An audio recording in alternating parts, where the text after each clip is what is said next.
Good evening, everyone. Tamar Zandberg, Minister of Environmental Protection, distinguished speakers and guests, good afternoon.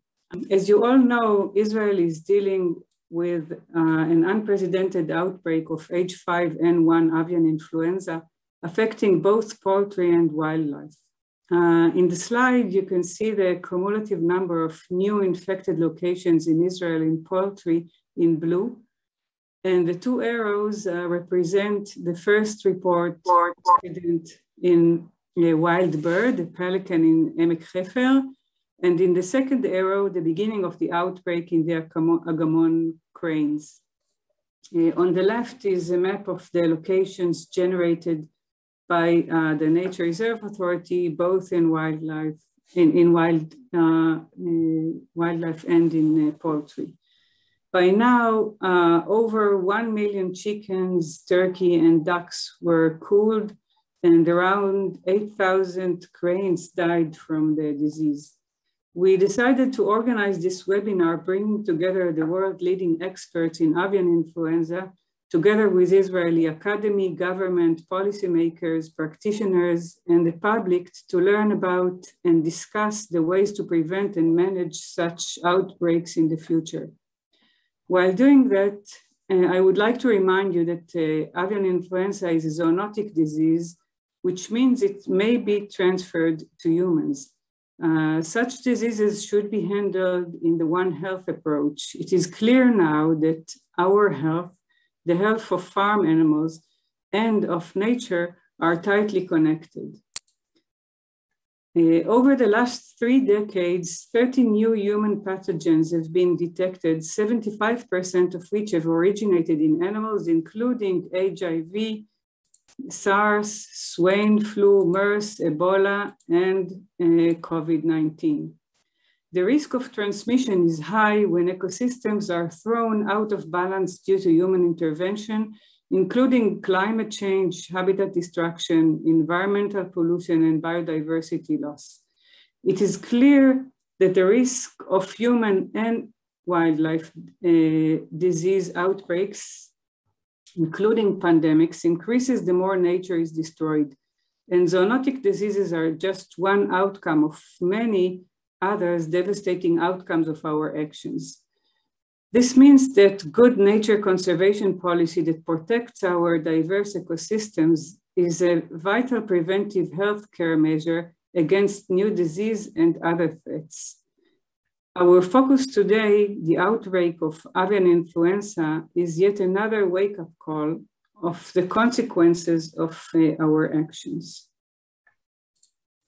To start the webinar, I have the pleasure to invite Tamar Zandberg, the Minister of Environmental Protection, to congratulate us. Tamar, please. Professor David Swain, United States Department of Agriculture, USDA, Agricultural Research Service. Professor Susan Schrein, United States Department of Agriculture, USDA, National Wildlife Research Center. Professor Ties Kuyken, Department of Virology, Erasmus Medical Center, the Netherlands. And thank you, Professor Noga Kronfeld, Chief Scientist of the Ministry of Environmental Protection, for this important webinar. We are amid a severe outbreak of avian flu in Israel, which has already led to one of the worst blows to wildlife in Israel in recent years. Many thousands of cranes and other birds were found dead, among with more than 1 million farmed chicken and turkeys, which were infected and actually exterminated. Although it seems that the important actions taken in the past weeks have been successful in preventing further immediate damage in a wide scale, we are worried about the next migration season that can possibly lead to a re-spread of the virus. Zoonotic diseases such as COVID-19 and potentially avian flu will continue to outburst as long as humans continue to bluntly destroy the natural habitats and ecosystems, bringing wildlife closer to farm animals, pets, and humans. Two man-made factors have influenced this current outbreak. The first, global changes in migration patterns, as a result of the disappearance of natural habitats and artificial food supply. The second, climate change, bringing warmer winters and shorter migration journeys. To fight current and future pandemics and viral outbreaks, we need to stop humanity's irrational war on nature. We need to build back a better relationship with the natural world. We need to minimize our impact on the environment. If we fail, we will risk our well-being, our health, and our very own life on this planet. This is why I'm pleased to say that the Israeli government, including our Prime Minister Naftali Bennett, has taken this outbreak very seriously, working immediately to control its limits and severity. Together with the Agriculture Ministry, Health Ministry, the Nature and Parks Authority, JNF and local authorities, we are still working to monitor the outbreak and take care of the infected carcasses in the most sanitary and environmental tools we have. One of the steps we have taken in the past week in order to control the outbreak and keep the hunters safe is a ban on hunting until the end of the hunting season in the end of this month.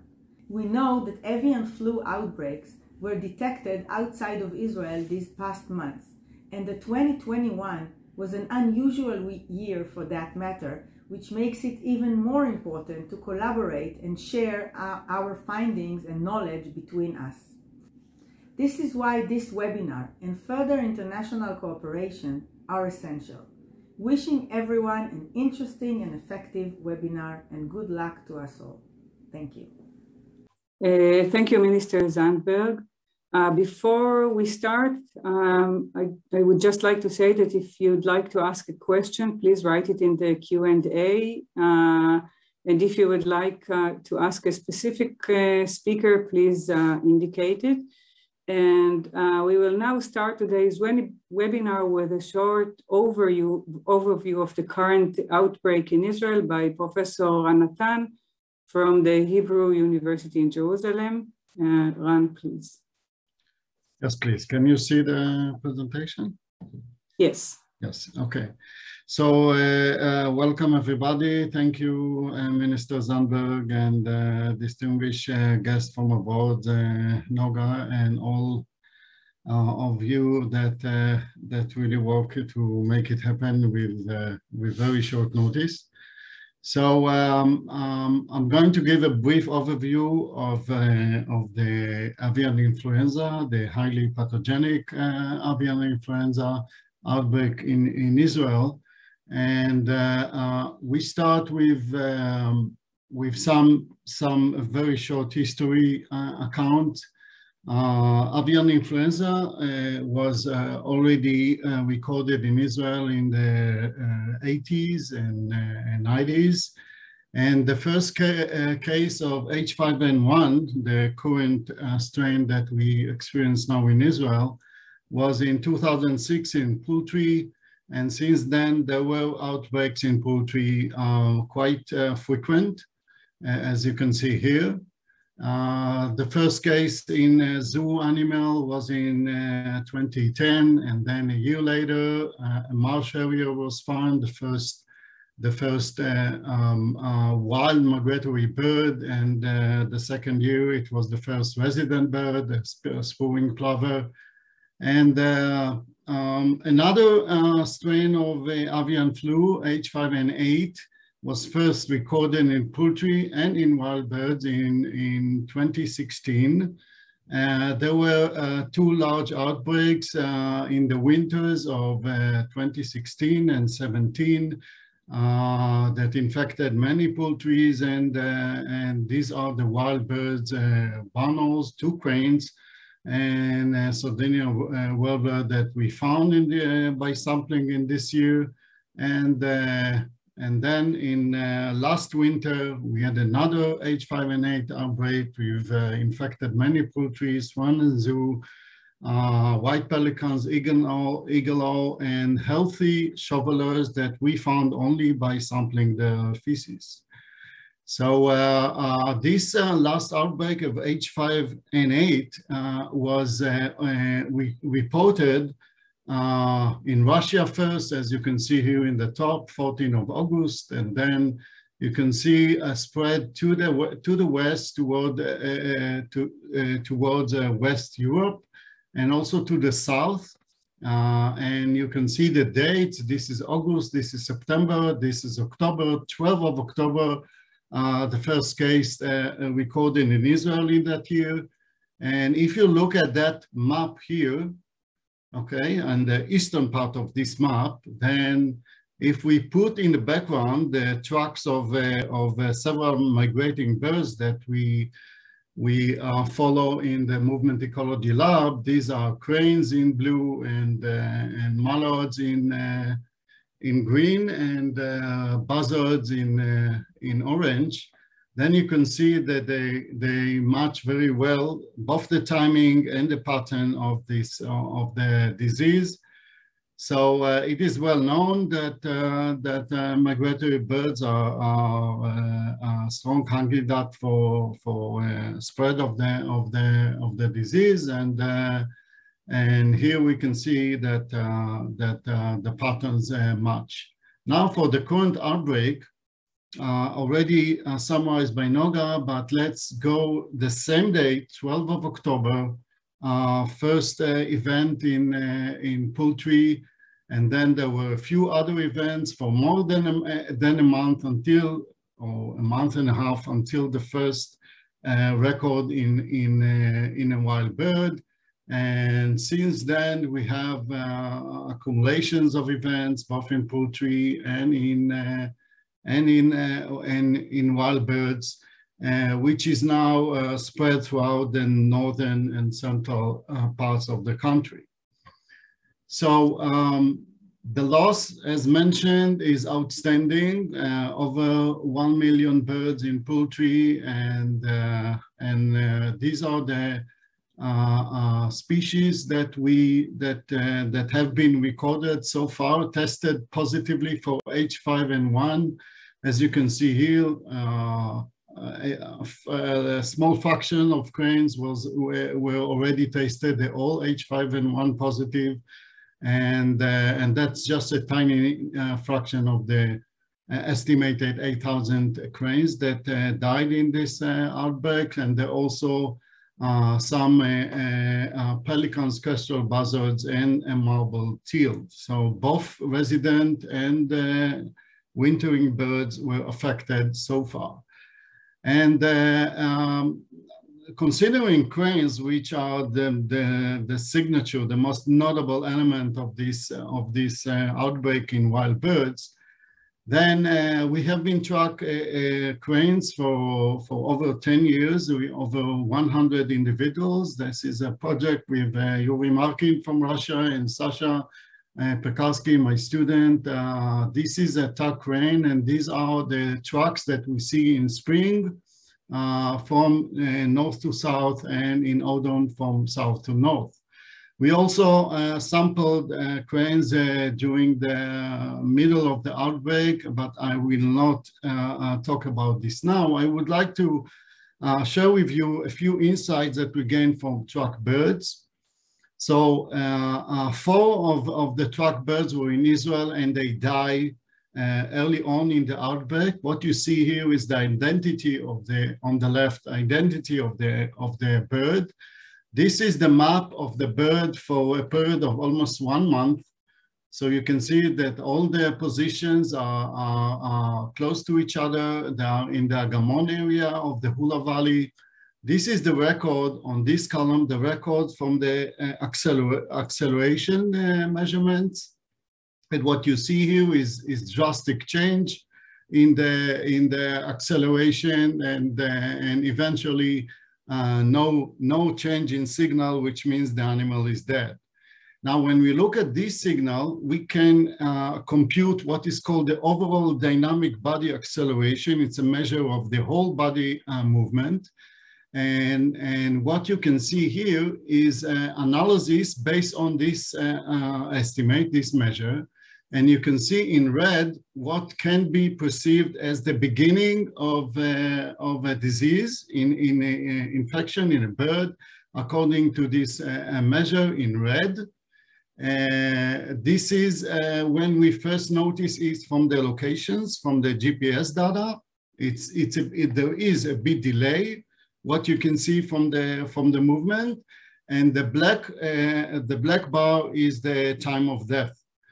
So on average, the focus potential of data from GPS tag is about 3 days based on movement, on locations, and about 7 days on average based on acceleration, which is, I think, good time to realize that something happened. We still need to develop this technology and get it to use in future cases. Now we also have 4 birds that were probably sick and recovered, and that was a discovery that it's not the first time that it is known, but it's the fact that you can really associate this with a specific birds based on such data. I think it's new. What you can see here is the drop in the ODBA. As you can see here, drop in the ODBA, which means that this is the time the birds got sick. Again, the yellow bar is the time that we observe a reduction in activity based on measurements. And the green one is the projected time of recovery. By that time, the birds regain the normal activity that it used before this decline, as you can see clearly here. And this is also noticeable in the movement data. So the average recovery period that we can compute from this small sample of 4 individuals is 7.5 days. What we also know is that one individual was hyperactive. This kind of personality occurs in animals, not only in humans. And this guy traveled across the country, back and forth to many places. And when we look at the movement data and the acceleration, it looks very good, like healthy individuals, all doing well. Even more so than most others. Most of the other individuals stay in the Hula Valley for the whole winter. But then when we look at the ODBA, what you can see here in this region is a low value, a sequence of low values. And perhaps these individuals, way before all others that were recorded, got sick and recovered. So this is a question mark. We really cannot tell, but again, it shows the power or potential power of this technology to inform us what is going on. And the last slide, I would like to go for the next steps as here in the down. This is the name of this webinar. How can we prepare for the next wave? So what is this next wave? As again, the maps of the tracks of migrating birds. These sites in Ethiopia is Lake Tana, where thousands of cranes stay for the winter. There are several other sites near Addis Ababa, Lake Cheleleka, and other sites. The estimate is about 70,000 cranes wintering in Ethiopia. And what you see here is based on the tracking data. Sasha prepared this graph that when the birds arrive and leave Israel, so these are birds that overwintered in Israel, okay, in different years.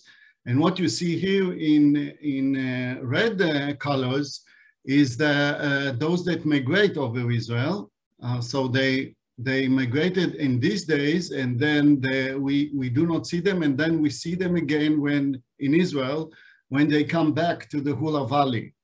Okay, so they stage in the Hula Valley in fall, and then winter in Ethiopia, and then come back. If I zoom to this area, what we see is that a few birds stay for 1 day, but others can stay for weeks, can stage during stopover, during migration in the Hula Valley, and they will overlap with wintering cranes. So if infectious centers will remain either in the environment, water, or by dead cranes and so on, or sea cranes that shed the virus for about 7 days, then this is our worries. And of course, these are only cranes. They are the focus of this epidemic, but Israel is a bottleneck for migration of millions of migrating birds. And this is why we think we have about a month, a little bit more than a month there to prepare us to the next wave. So this is my overview, and thanks again. Thank you very much, Ran. And we will now move to the lectures from our 3 world-leading distinguished guests, and I would like to thank them in advance for joining us and sharing their knowledge. The first talk will be given by Professor Tis Kuiken, Professor of Comparative Pathology at the Department of Virology, Erasmus Medical Center in the Netherlands. Professor Kuiken is an expert on infectious disease at the interface between humans, livestock, and wildlife, especially avian influenza and MERS, using the One Health approach. Among other projects, he is also co-coordinator of a European project to determine the key factors determining the spread of avian influenza between poultry and wild birds. Professor Kuiken, please. Thank you very much, and thank you very much for the invitation. I now share my screen.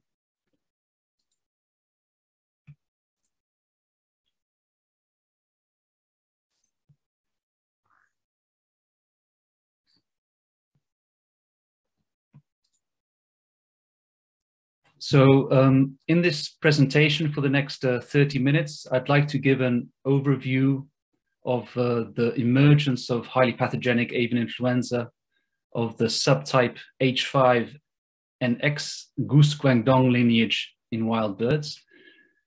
It has 3 parts. In the first part, I want to give some basic information about avian influenza virus because we are listening to this webinar from different disciplines.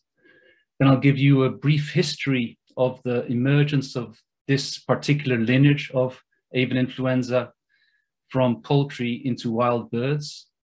And finally, I'll end with a focus on the most recent outbreak in Europe, which is adjacent to the Middle East and to Israel, and also end with some conclusions and recommendations.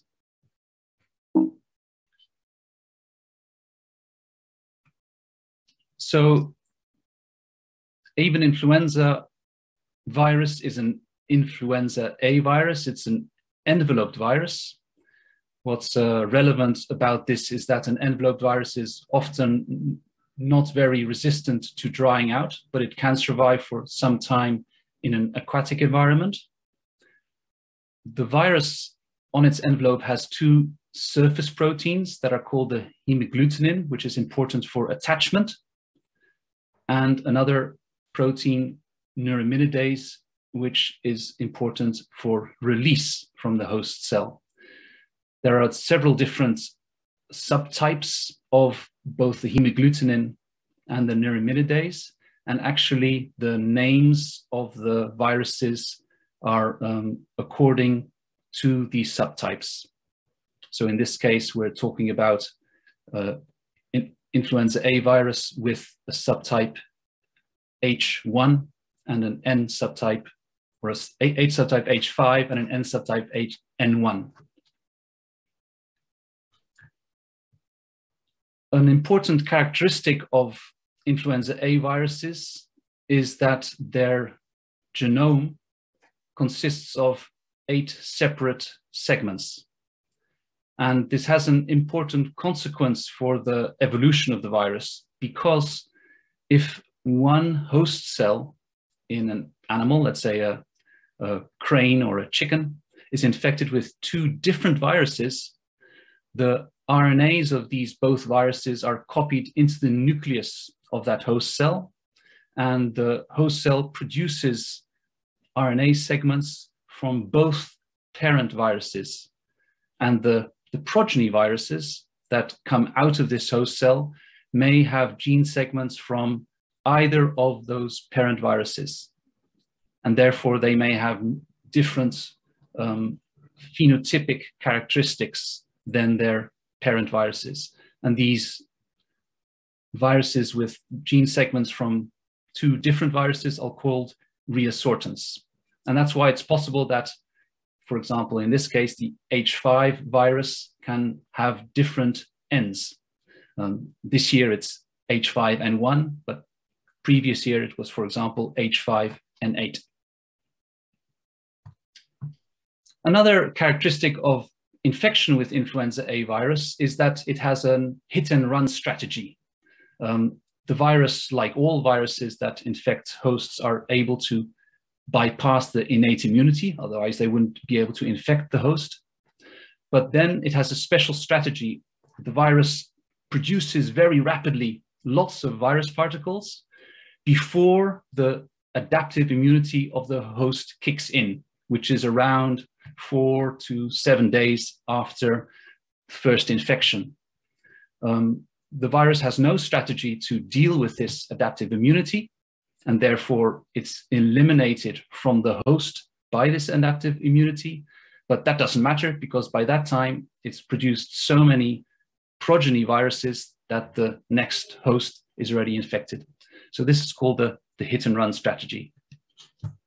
And it's important in relationship to the management of this virus infection, because it indicates that the virus is an acute virus infection. So only for about 1 week after infection does an infected host excrete virus, either from its throat, the pharynx, or from its back end, the cloaca. And this is an example of such an excretion pattern of H5 virus, in this case H5N8. On the left figure, you can see the virus excretion on the y-axis.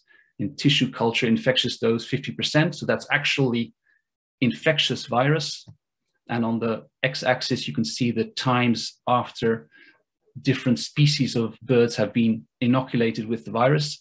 And you can see that both in the Eurasian widgeon at the top and in the common teal at the bottom, there is no more excretion after 6 days after inoculation from the pharynx, that is the throat, and there's much lower excretion from the cloaca, which also has stopped by 6 days after inoculation. So this shows that indeed, after about 7 days after infection, the infected hosts, if they survive, are no longer infectious and are no longer excreting virus. Another important characteristic to realize is that there are two basic categories of avian influenza virus. On the one hand, low pathogenic avian influenza virus, and on the other hand, highly pathogenic avian influenza virus. And this terminology refers to the pathogenicity of the virus for chickens. It doesn't always correlate with the pathogenicity of the virus for other bird species or for mammalian species for that matter. The reason for the change from low pathogenic to highly pathogenic avian influenza virus is related to a very small number of mutations in one gene segment of avian influenza virus, namely in the gene segment for the hemagglutinin, which I've already mentioned before. This, basic hemagglutinin produced by the host cell needs to be cleaved by enzymes of the host for the virus to become active. And for the low pathogenic virus, these enzymes are present in the chicken only in the respiratory tract and the digestive tract. And therefore the virus in chickens can only replicate in those two tracts. And therefore it doesn't cause much disease because the virus can't spread very much. However, when such a low pathogenic virus is in a dense poultry flock, in a commercial poultry flock, it sometimes is able to mutate in the hemagglutinin, and the mutation results in this basic hemagglutinin being able to be cleaved by host enzymes that are present throughout the body of the chicken. And this means that the virus is able to replicate throughout the whole body of the chicken in all organs, and therefore causes severe disease and mortality. Furthermore, this virus is able to replicate very well, and therefore is very has a lot of advantages and is able to spread in the flock very fast. So this is highly pathogenic avian influenza virus, how it is generated in commercial poultry flocks. And indeed, of the conversions that have been measured from low to high pathogenic avian influenza virus in the past 60 years, nearly all of them, that is 36 of 38 of these conversion events, have occurred in commercial poultry farms, indicating that these commercial poultry farms are the place where genesis of these highly pathogenic avian influenza virus takes place. So really, this virus is a virus of poultry. However, in one case, and it's shown here in the southeast of Asia, in Guangdong, something special happened when a highly pathogenic avian influenza virus of the subtype H5N1 in Guangdong province in a goose, and therefore it's called the goose Guangdong lineage, was able to adapt to wild bird species. And we don't know for sure, but it's likely that this spillover of highly pathogenic avian influenza virus of the goose Guangdong lineage was possible because of the abundant farming of domestic ducks in parts of Asia, including in China, which allow intensive interaction between domestic ducks and wild water birds. And in this way, the virus probably was able to spill over multiple times from poultry into wild birds and eventually become adapted to replication in wild birds. And as a result, the virus has spread in wild bird populations by migration and has caused multiple outbreaks of highly pathogenic avian influenza in Europe, as well as in other continents from 2005 onwards until this day. And here you can see an overview of the outbreaks that have taken place. Most of them have spread from Asia to Europe and Africa, including the Middle East, often including Israel, as we've already seen in the previous talk. On two occasions, there has been spread also to North America.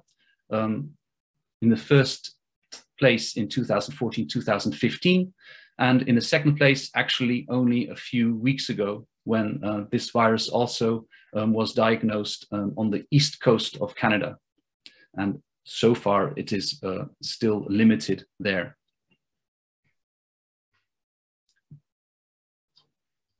If we look just at the last 6 years of outbreaks and concentrate on the situation in Europe, you can see here the magnitude of these outbreaks. And this is a frequency count, both of the reported detections in poultry flocks, as well as the reported wild bird detections in different countries of Europe. on the y-axis, the reported detections, and on the x-axis, the years from 2016 to 2022. And we've started each season in October, which is often the start of these outbreaks in Europe. And you can see here that there are two large outbreaks, one in 2016, 2017. And then there's another large outbreak in 2020, 2021, which is actually the largest outbreak of high-path avian influenza so far ever in Europe. And this year's outbreak in 2021, 2022 looks like it's going to be an outbreak which also is going to be large. It's very extensive, both in poultry and in wild birds in Europe at the moment. And this shows the value of carrying out virus detection, both in wild birds and in poultry, and performing phylogenetic analysis on these viruses. So there's currently a large database of avian influenza viruses, both in GenBank and in another database called GISAID. And making use of this large database, we've carried out a phylogenetic analysis of this goose Guangdong lineage.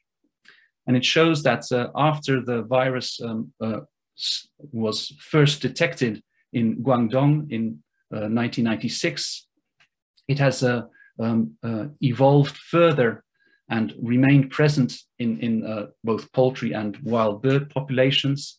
And in 2014, 2015, which was the outbreak that also spread to Europe as well as to the United States and to Canada, you can see that the virus was first detected in South Korea in the winter of 2013, and in the following year, related viruses appeared both in Europe as well as in the United States and in Canada.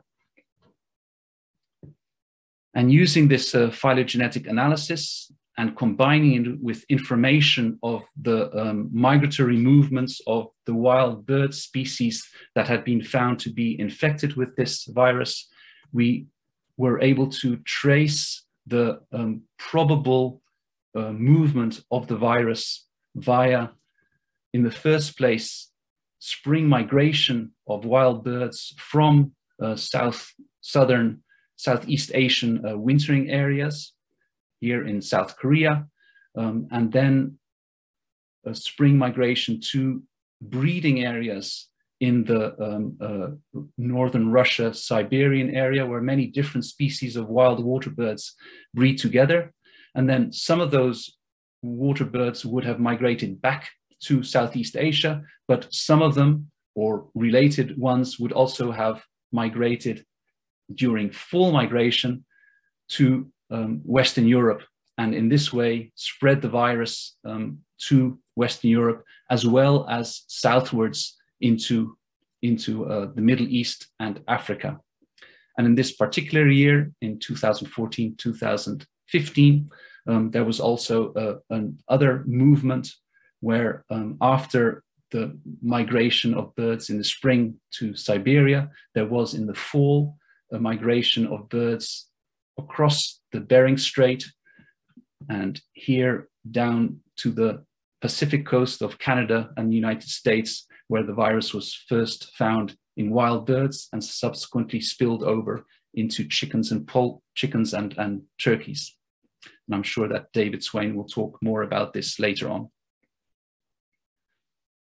So basically, this has been the pattern of spread for several years after 2005, 2006. And in Europe, there are many different species that have been found infected with the virus, often with fatal consequences. And you can see the different orders here, and among the different orders, the different species that are found to have been found infected with the virus. So you can see that it's really quite a broad range of species, and they can be categorized into two groups. Either they're species that are related to water, or they are species that are considered to be scavengers. For example, crows, belonging to the corvids, as well as birds of prey like peregrine falcons that also feed on water birds, either live or sick, and then also become infected. So it really affects a wide range of species. And there are two main routes that wild birds can become infected with the high path avian influenza virus. In the first place, it can be from direct or indirect infection from cloacal or pharyngeal excretion of the virus that is picked up by other birds, or it can be by feeding on infected birds, either live or dead.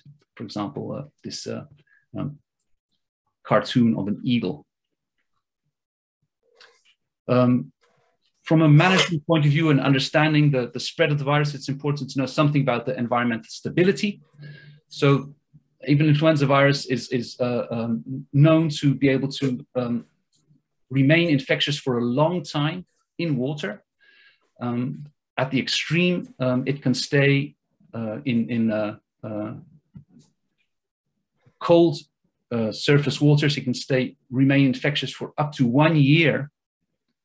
So that's a really long time. I expect that this has been found in Alaska. I expect that in Israel, the situation is warmer, and there the survival will be much shorter, perhaps a few weeks or a few months, depending on the temperature, and depending also on other characteristics like the salt concentration and also the pH.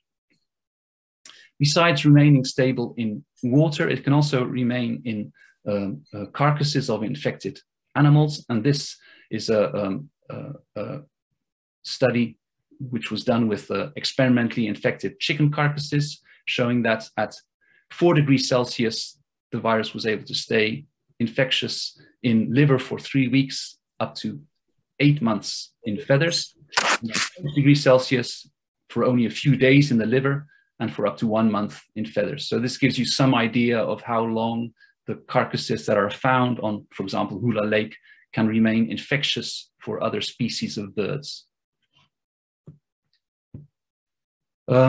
It's very important, besides carrying out virus detection, also to estimate the scale of mortality and therefore to count carcasses. And this is not done very much.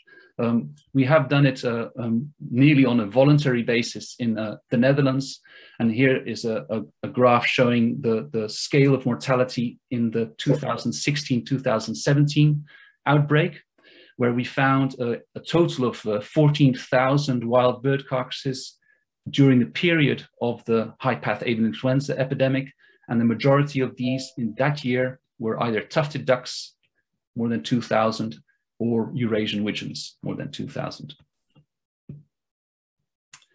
I also want to indicate that the susceptibility of different species can be highly variable. And just to show an example of that, we a few years ago carried out an infection of 6 different species of ducks, wild ducks, with the H5N1 virus to determine what the susceptibility was to disease and their pattern of excretion. And you can see that there's a high difference in the susceptibility. All the dabbling ducks, mallards, teals, widgeons, and gadwalls showed no clinical signs of infection at all. This was by a virus that killed chickens within 2 days after infection. But in contrast, the two diving duck species, the tufted duck and the potsherd, showed either mild or severe signs of infection. And to corroborate what Ran said about the cranes, some of these tufted ducks and potsherds actually recovered after they developed clinical signs and became clinically normal again. Another factor that's important is whether the animal has had prior exposure to either highly pathogenic avian influenza virus or low pathogenic avian influenza virus. And this is a study that we carried out and has not yet been published, where we infected mallards and tufted ducks with highly pathogenic avian influenza virus H5N8, and 10 months later, so nearly a whole year later, we then infected them again with highly pathogenic avian influenza virus. And you can see here that the birds that have been infected twice with H5 virus, the tufted ducks in blue triangles and the mallards in the red circles, do no longer excrete virus. So they're actually immune to infection even after 1 year, nearly 1 year after they've had the previous infection. And in contrast, the sham inoculated mallards and tufted ducks, the ones that received just physiological saline the year before, they do excrete virus when they are infected. And some of them also show clinical signs, and actually a few also died from infection. So this shows that prior infection actually can protect wild birds from subsequent infection with the high-path avian influenza virus. And this is also something to consider when thinking about the situation at Hula Lake and elsewhere in Israel. So now to focus just briefly on the situation in the last year. So this shows from an EFSA report the number of high-path avian influenza virus detections in the top graph in domestic birds in Europe, and in the bottom graph in free-living wild birds in Europe.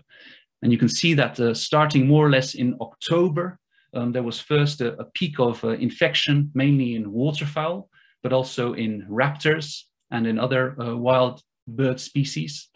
This then slowed down in December, but then very unusually, and really only for the first time ever that we've seen that, there was an even larger peak of infection at the end of the winter and the beginning of spring. So this is very unusual that this happened. And this involved mainly a new species of birds that had not been affected so much before, barnacle geese and grey-lag geese. And you can see also that in this case, the infections in the chicken farms and the other poultry farms follow on after the infection in the wild birds have taken place, indicating that in this case, unusually, the infection is actually going from wild birds to poultry. In both peaks are followed by peaks in poultry farms. And more recently, nearly up to this day, there's a new peak of infection in wild birds in Europe, shown here. And this is also correlated with another peak of outbreaks in domestic birds in different poultry holdings throughout Europe. And this outbreak is still ongoing. And this just shows you the geographical distribution of wild bird cases in the last few months until December of 2021. And in this case, the main focus of the infection has been here along this line of fall migratory birds of the East Atlantic flyway, so mostly in the northwest of Europe, but also going down further into southern Europe. And in the most recent weeks, we've seen cases going further to Spain and Portugal, and also going further south. And this is where Israel is also being involved as a further step of this outbreak. I just want to indicate a few species that are unusual in this last year. One is the barnacle goose, shown here, trying to fly up and then fall down again. So this species for the first time was affected in large numbers in the autumn of 2020 and again 2021. And it's maybe relevant that this species is one that not only comes from Siberia, but also has populations that go to Svalbard, as well as populations that breed in the east coast of Greenland. Another species that we've never seen before, but we have seen in the last year, is a shorebird species, the red knot. And there's been outbreaks in Germany, in France last year, and this autumn also in the Netherlands, on the Waddenzee island of the Netherlands, with between hundreds of birds dead at one beach, up to about 3,000 birds dead at one beach. And also unusual is that another species that's been affected is the great skua. And these are both outbreaks that have occurred in the UK on either one of the Shetland Islands, Fair Isle, or one of the Outer Hebrides, Flannan Isle. So these birds have never been infected before. And finally, as I said, that the outbreak for the first time last year extended into the spring. And this means that a new category of birds were affected, namely the young of the year. And in some of the Baltic states, there have been deaths of white-tailed eagle chicks as a result of probably being fed on infected birds by their parents. And as well, we've seen goslings of grey-lag geese that have shown neurological signs very characteristic of high-path avian influenza virus infection. So I've spoken only about birds at the moment, but it has to be noted also, and it's also relevant, I think, for Israel, that this virus does spread also to wild mammals. And in the past year, we've seen sporadic infections of wild mammals. In England, there were harbor seals, a grey seal, and a red fox infected, probably because they were in close contact with infected mute swans at the same rehabilitation center. In Sweden, on the beach, a adult grey seal was found with high-path avian influenza virus in different organs. In the Netherlands, there were 2 young foxes with neurological signs that were first suggestive of rabies, but turned out to be high-path avian influenza virus, found probably they had been fed with infected birds by their parent. And finally, in Finland also, there was a fox that was found positive near to a pheasant farm where there was high-path avian influenza virus infection. So it's important to realize when there are mammals, for example, seen or brought into a rehab center that are ill, especially when they show neurologic signs, because the infection often causes a fatal encephalitis, that high-path avian influenza is considered. So humans are also mammals, and indeed there has been some evidence of infection in Europe in poultry workers.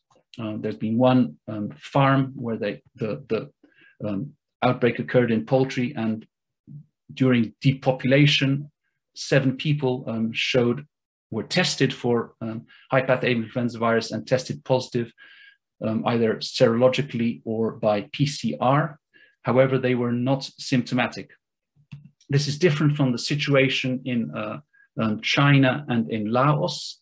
And in the last few years, there have been approximately 58 human cases of high-path avian influenza virus Goose Guangdong of another subtype, H5N6, but the very same lineage, so lineage 2344B. And in these cases, the overall case fatality rate is 41%.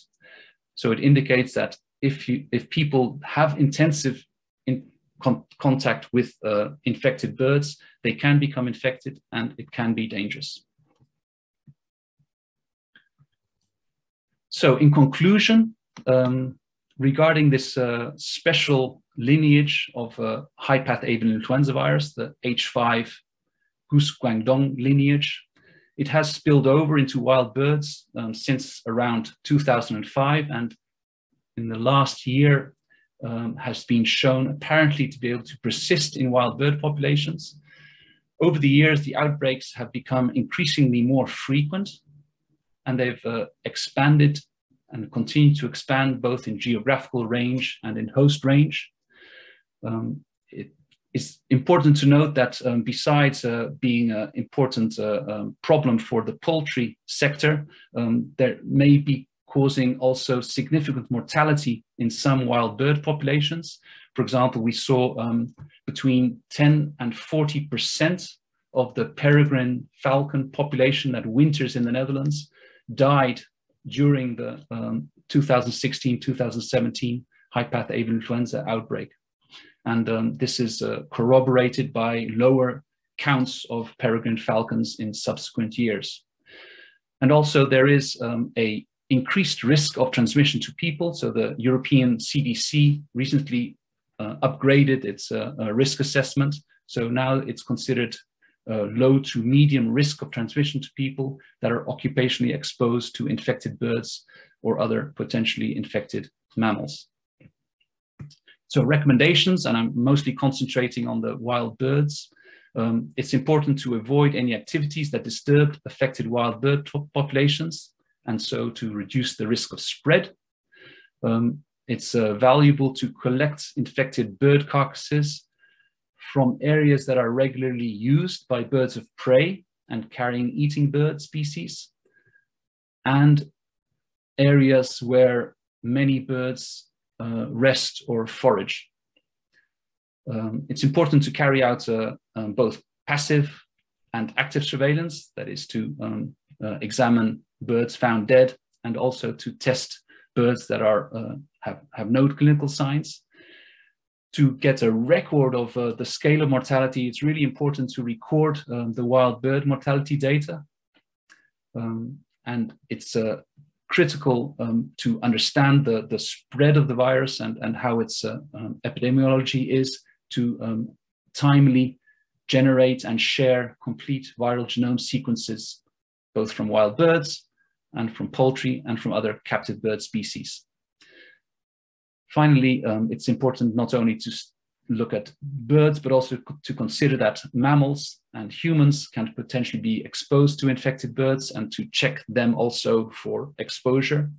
And related to this, in these wild bird protected areas, there are guidelines from the Convention of Migratory Species Scientific Task Force on avian influenza. You can see the link over here, and also for the from the Ramsar Convention, there is a resolution that is specific to avian influenza.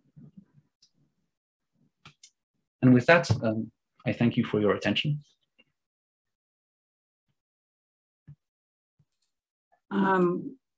Thank you, Professor Quicken, for an fascinating and very informative talk. We have huge amount of questions, both in the Q&A and in the chat. I'll just maybe raise one of them now, and we will try to discuss the other questions later on after the three talks. So actually two interesting questions are, one is, do we know how long immunity lasts in wild birds? And the second is that, is there a correlation of a density of wild bird communities in fragmented habitat with higher rates of infection? Thank you very much. So do we know how long immunity lasts? Well, already the study shows that it lasts at least for 1 year, because those birds that were in the experimental study that I showed, they had been exposed 10 months before, so at least 1 year. What often happens after that is that in recent years, at least, there is repeated exposure of birds to virus, either low pathogenic avian influenza virus or high path virus. So it's likely that the older wild bird species regularly have a booster and therefore become immune.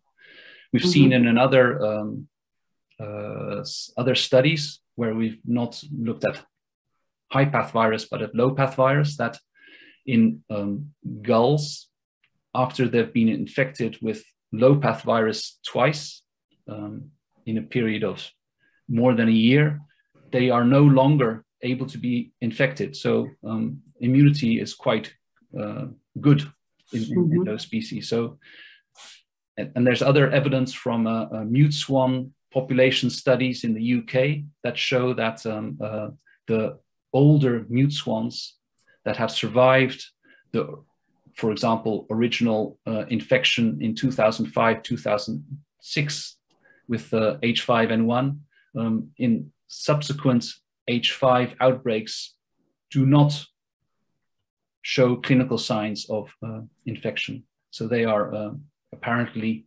resistant to further disease from H5 infection.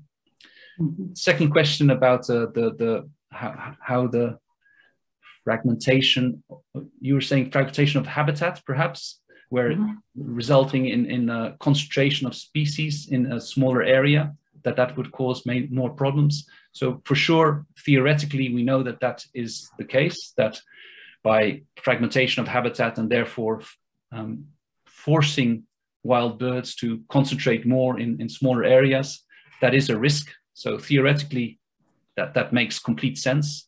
I don't know that we have empirical evidence to support it. Thank you very much.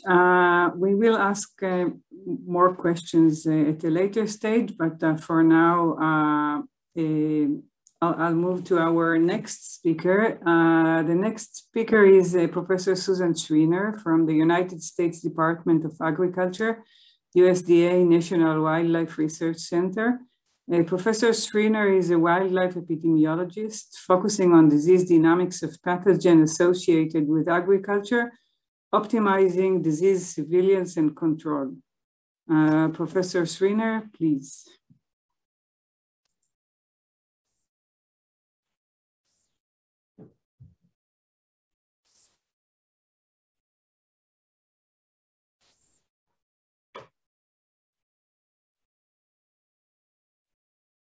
Can you see my screen?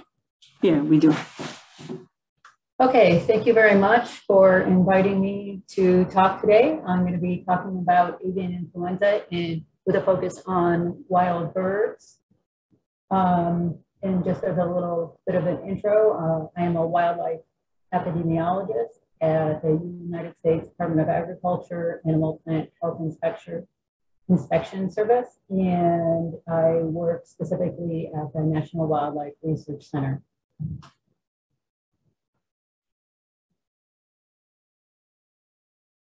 I'm going to start with, let me see if I can get my slides. Oh, there we go. I'm going to start with a brief outline here. About half of my talk is focused on wild bird surveillance in the United States. And then I'm going to talk a little bit about infection dynamics in individual birds, antibody persistence. Some of this will echo what Dr. Kuchen just covered, and wild mammals. And then I'm going to talk about sandhill cranes in the United States as a potential analogous situation. We haven't had any outbreaks in sandhill cranes in the past, but it's something that we probably should think about because of some of the parallels between the cranes in Israel and the sandhill cranes in the United States. And then I'll close with... Susan, can you please place the microphone somewhere a little closer to you? Yeah, because now we hear you really well, but when you talk, we don't hear you that well. Can you hear me now? Yeah, that's good. Okay. And then I was just saying I'm going to close with some recommendations. Okay, so I'm going to start with a discussion of wild bird surveillance. And the main question is, how does wild bird surveillance help us? And there's myriad ways that we benefit from wild bird surveillance in understanding avian influenza in the environment and the risk that it poses to wildlife, domestic animal, and human health. Well, one of the main benefits of influenza surveillance in wild birds is the potential for early detection of high consequence strains that are either newly emerged or spilled over, or intercontinental movements of viruses from other places. Also, when we do wild bird surveillance over time and consistently, it allows us to characterize spatial and temporal patterns in incidents. And this can be really important because it helps us predict risk so that we know when and where we need to be most careful and have the highest levels of biosecurity in poultry and reduce interactions between humans and wildlife. Another benefit of wild bird surveillance is that it allows us to determine the origin in the time of virus introduction, especially when we combine surveillance, not just to look at incidents, but to look at whole genome sequencing, because we can use the molecular epidemiology to see where viruses came from and to identify transmission pathways, either between continents, between geographic areas, but also importantly between species and between poultry and wildlife. And so, as Dr. Creepin was saying, this new virus is different in the patterns, and we can identify that by looking at that molecular epidemiology to see that this virus likely is persisting in wild birds as opposed to the typical situation where the high path strains are endemic in poultry. And in addition to all of that, doing surveillance allows us to understand the natural ecology of influenza viruses. And again, that will help us predict risk and quantify risks that we can be prepared and react in the best ways when there are outbreaks. Oops.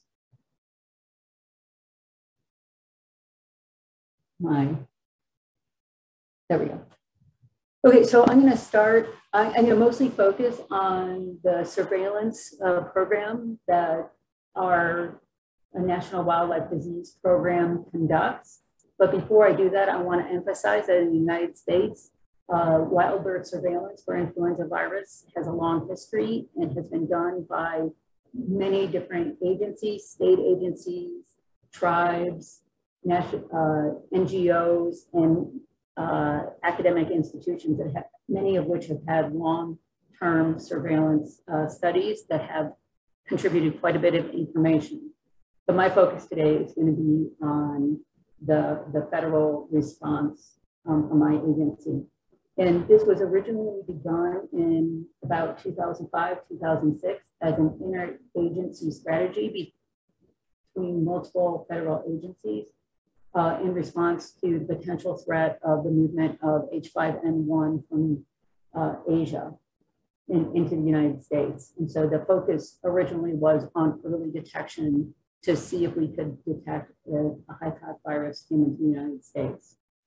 And while this effort has been led by USDA APHIS, it's a partnership among multiple agencies. And on the ground, this is very important because the way that we can get our samples is by working across agencies and between federal and state and other partners to collect the large number of samples that allow us to make inference about temporal and spatial patterns of incidence of influenza viruses in the United States. Susan, I'm sorry to disrupt you again. When you talk towards the side, we can't hear you really well. It's difficult to understand what you're saying. Okay, let me see if I can just move. My camera's on a different screen, but my camera is too small for me to see my slides. Can you hear me better now? Yes. Okay.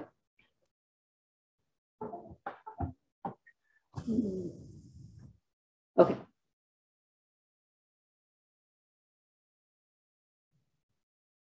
Except I seem to have lost my mouse. Did my slide advance? Yes, I'm good. Okay.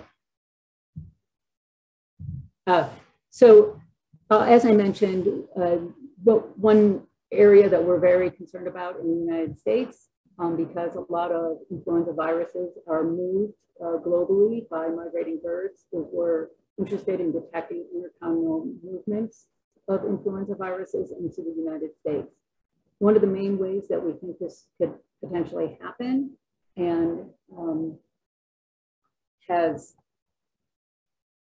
likely happened in high path outbreaks in the United States in 2015 and 2016 is via the Pacific Flyway in the United States, where wild birds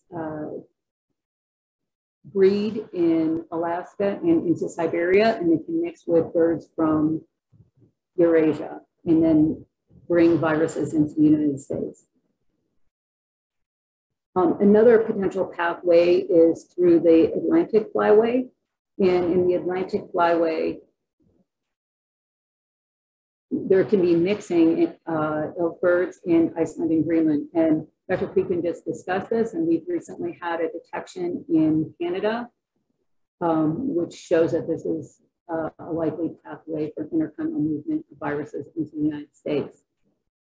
And this map is taken from a paper where they did influenza surveillance in Iceland. And in that study, they collected many viruses, and they found viruses that were fully American, viruses that were fully Eurasian, and then viruses that showed reassortment between the two continents. And so that's a pathway that we need to be maintain concern about. So when we do our surveillance, we try to set it up so that we follow the natural ecology of the birds. And so because we're mostly looking at movement and spread of influenza viruses in wild birds through migration, we look at migratory pathways. And those migratory pathways can be divided into 4 main groups in the United States, both by the natural ecology and by administrative flyways that we use to manage the birds. And so those administrative flyways are on the right in this slide, and the natural pathways are on the left. And I just want to point out that these paths can vary by species. And so these are very generalized paths, primarily for waterfowl, which are the main species that carry these viruses endemically. Another thing that we get from these viruses I mentioned was the temporal pattern of incidence in the US. And so in this graph, on the x-axis, we have the month of detection, and on the y-axis, we have the percent of birds that were positive during our sampling. And so the red line in this figure is just an overall average for surveillance between 2008 and 2019. And the blue line is specific to 2020 sampling. But you can see that the general pattern holds year to year, where we get a sharp increase in incidence in late summer to early fall. And this is very typical in temperate areas. And then we see a decline as we sample throughout the winter. In the United States, we do limited sampling in the spring and early summer to not disturb birds during the breeding season, unless there's an outbreak, and then we will expand that surveillance as needed.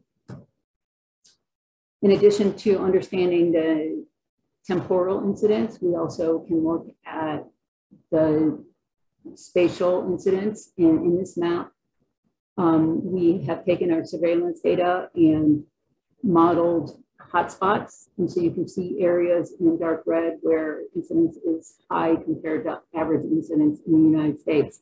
And so this information not only allows us to understand risk patterns and when we need to be most careful with our biosecurity, but it also allows us to target our surveillance so that we're going to the areas where we're most likely to detect influenza viruses. And so we use both the temporal and spatial information to prioritize where and when we collect samples.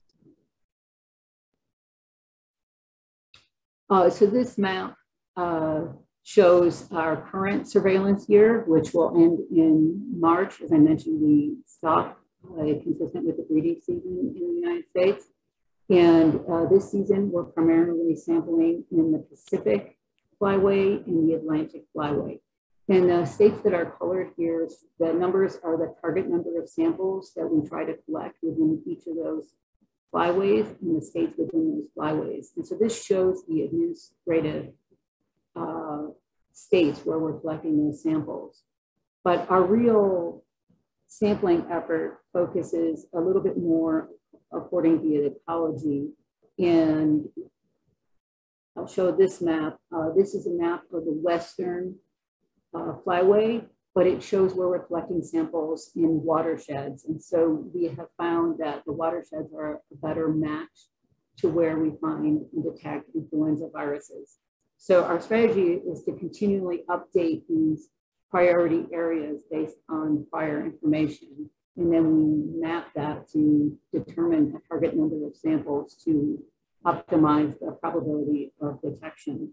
And so, as I said, this is the targets for this sampling year in the Pacific, and these are the targets for the Atlantic flyway. You know, one thing I'm noticing, let me see if I can, is that I must have skipped a slide, but I did have a slide that talked about our sample collection, and since my mouse isn't working right now, I'll just talk through that. And so we use a multi-pronged strategy for collecting samples. Primarily, we try to match our sampling with hunter harvest, and because we can get those samples opportunistically and get a large number of samples. And up to 60% of our samples come from working with hunters and check stations to collect samples from hunter harvested birds. We also do live sampling where we use traps and other methods to capture birds and collect samples. And then we have other samples that we collect. We have sentinel birds. We do some morbidity and mortality sampling. And we also sometimes use environmental sampling. We use environmental sampling mostly in response to outbreaks, and I'll talk a little bit more about them. We collect both oral and cloacal swabs. We want to have information about early detection of high-path strains. High-path strains are often shed primarily or orally in the birds, but it can vary by strain, lineage, and bird species. But we also want information about endemic strains so we can track any low-path H5s and H7s that might get into poultry and reemerge as a high-path strain. And so we also collect cloacal swabs. We put both of those swabs in the same tube and test that. And that's a trade-off of using our resources wisely to limit the number of tests that we run, but to optimize the probability of detection by collecting samples from multiple shedding routes. This is another thing we have done is parsed out how we should prioritize sampling depending on the sampling season, because the number of birds and the incidence varies across seasons. And so we develop these targeted approaches each year so that we can be ready if we need to respond. And so the samples that I was showing before are depending on seasons. And so this just shows how those priority watersheds and the target numbers would vary across seasons. So the last thing I'm going to cover with respect to outbreak surveillance with wild bird surveillance is rapid response for outbreak surveillance. And so when we have a high-path outbreak in the United States, we try to respond as quickly as possible. And we do this primarily in two different ways.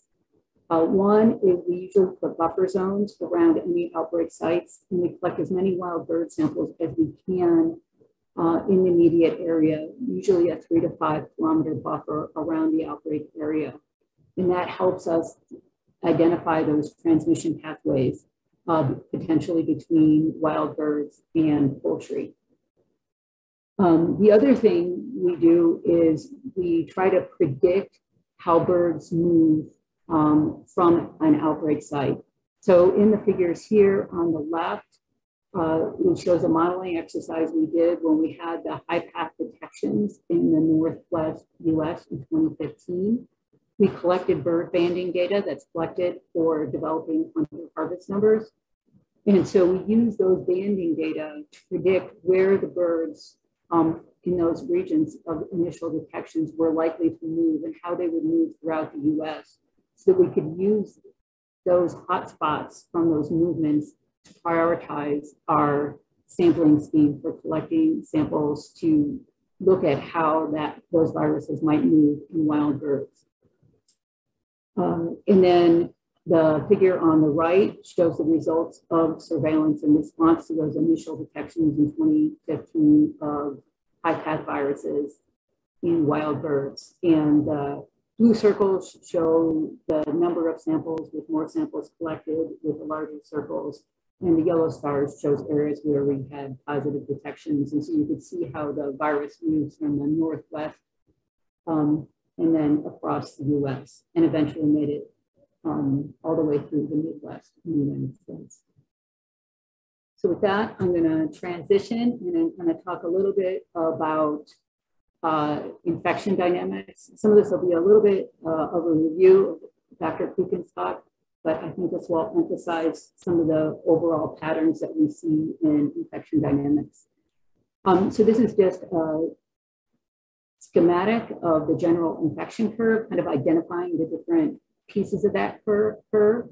Initially, a bird is exposed, and after exposure, the virus needs to come into the bird, find appropriate cells, attach to the cell membranes, get into the cells, get into the nucleus, replicate, and then be shed by the bird. And so that period where all that is happening is called the Eclipse Phase.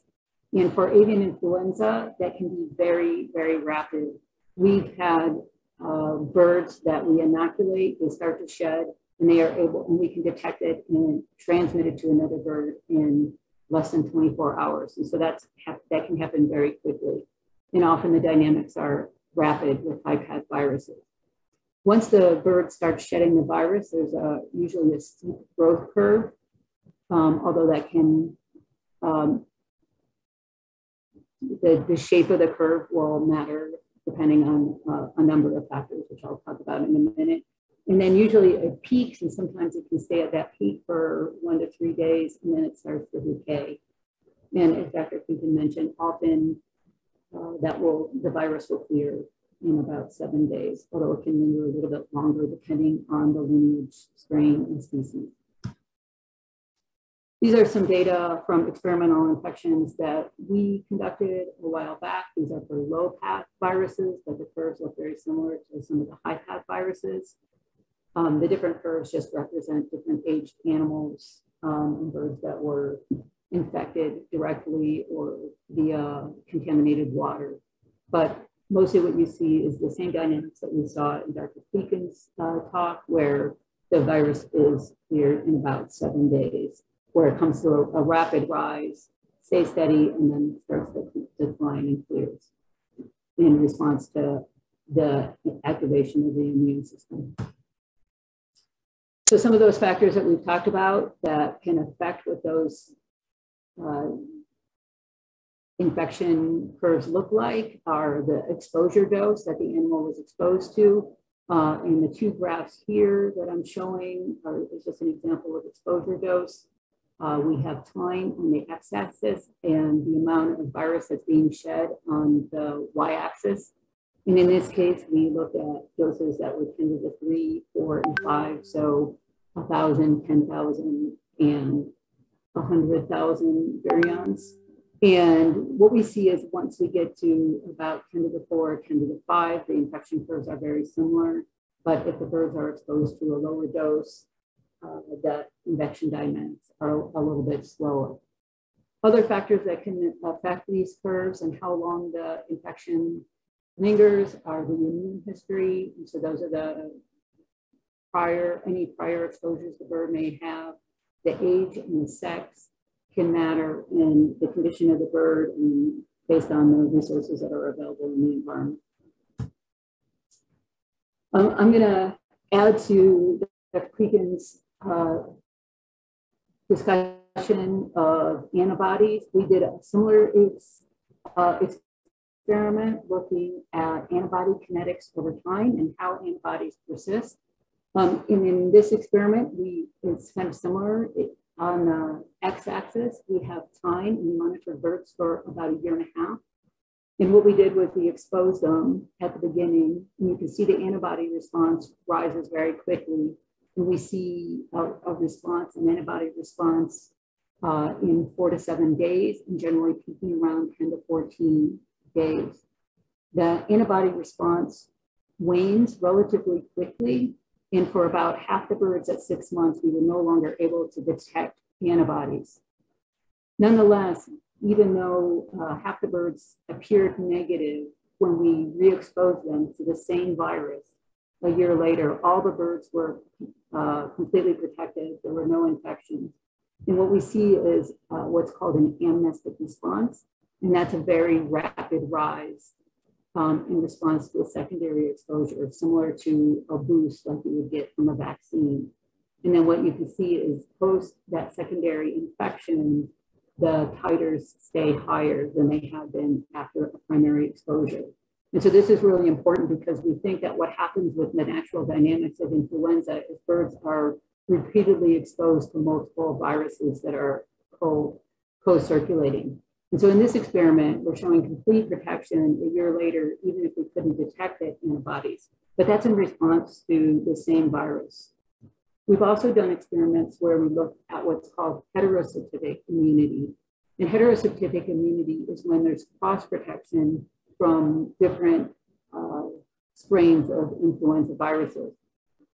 And so in these graphs, what we see in the dark lines, that's the amount of virus that's shed from a primary exposure from one virus, and in this case, an H4 lineage virus.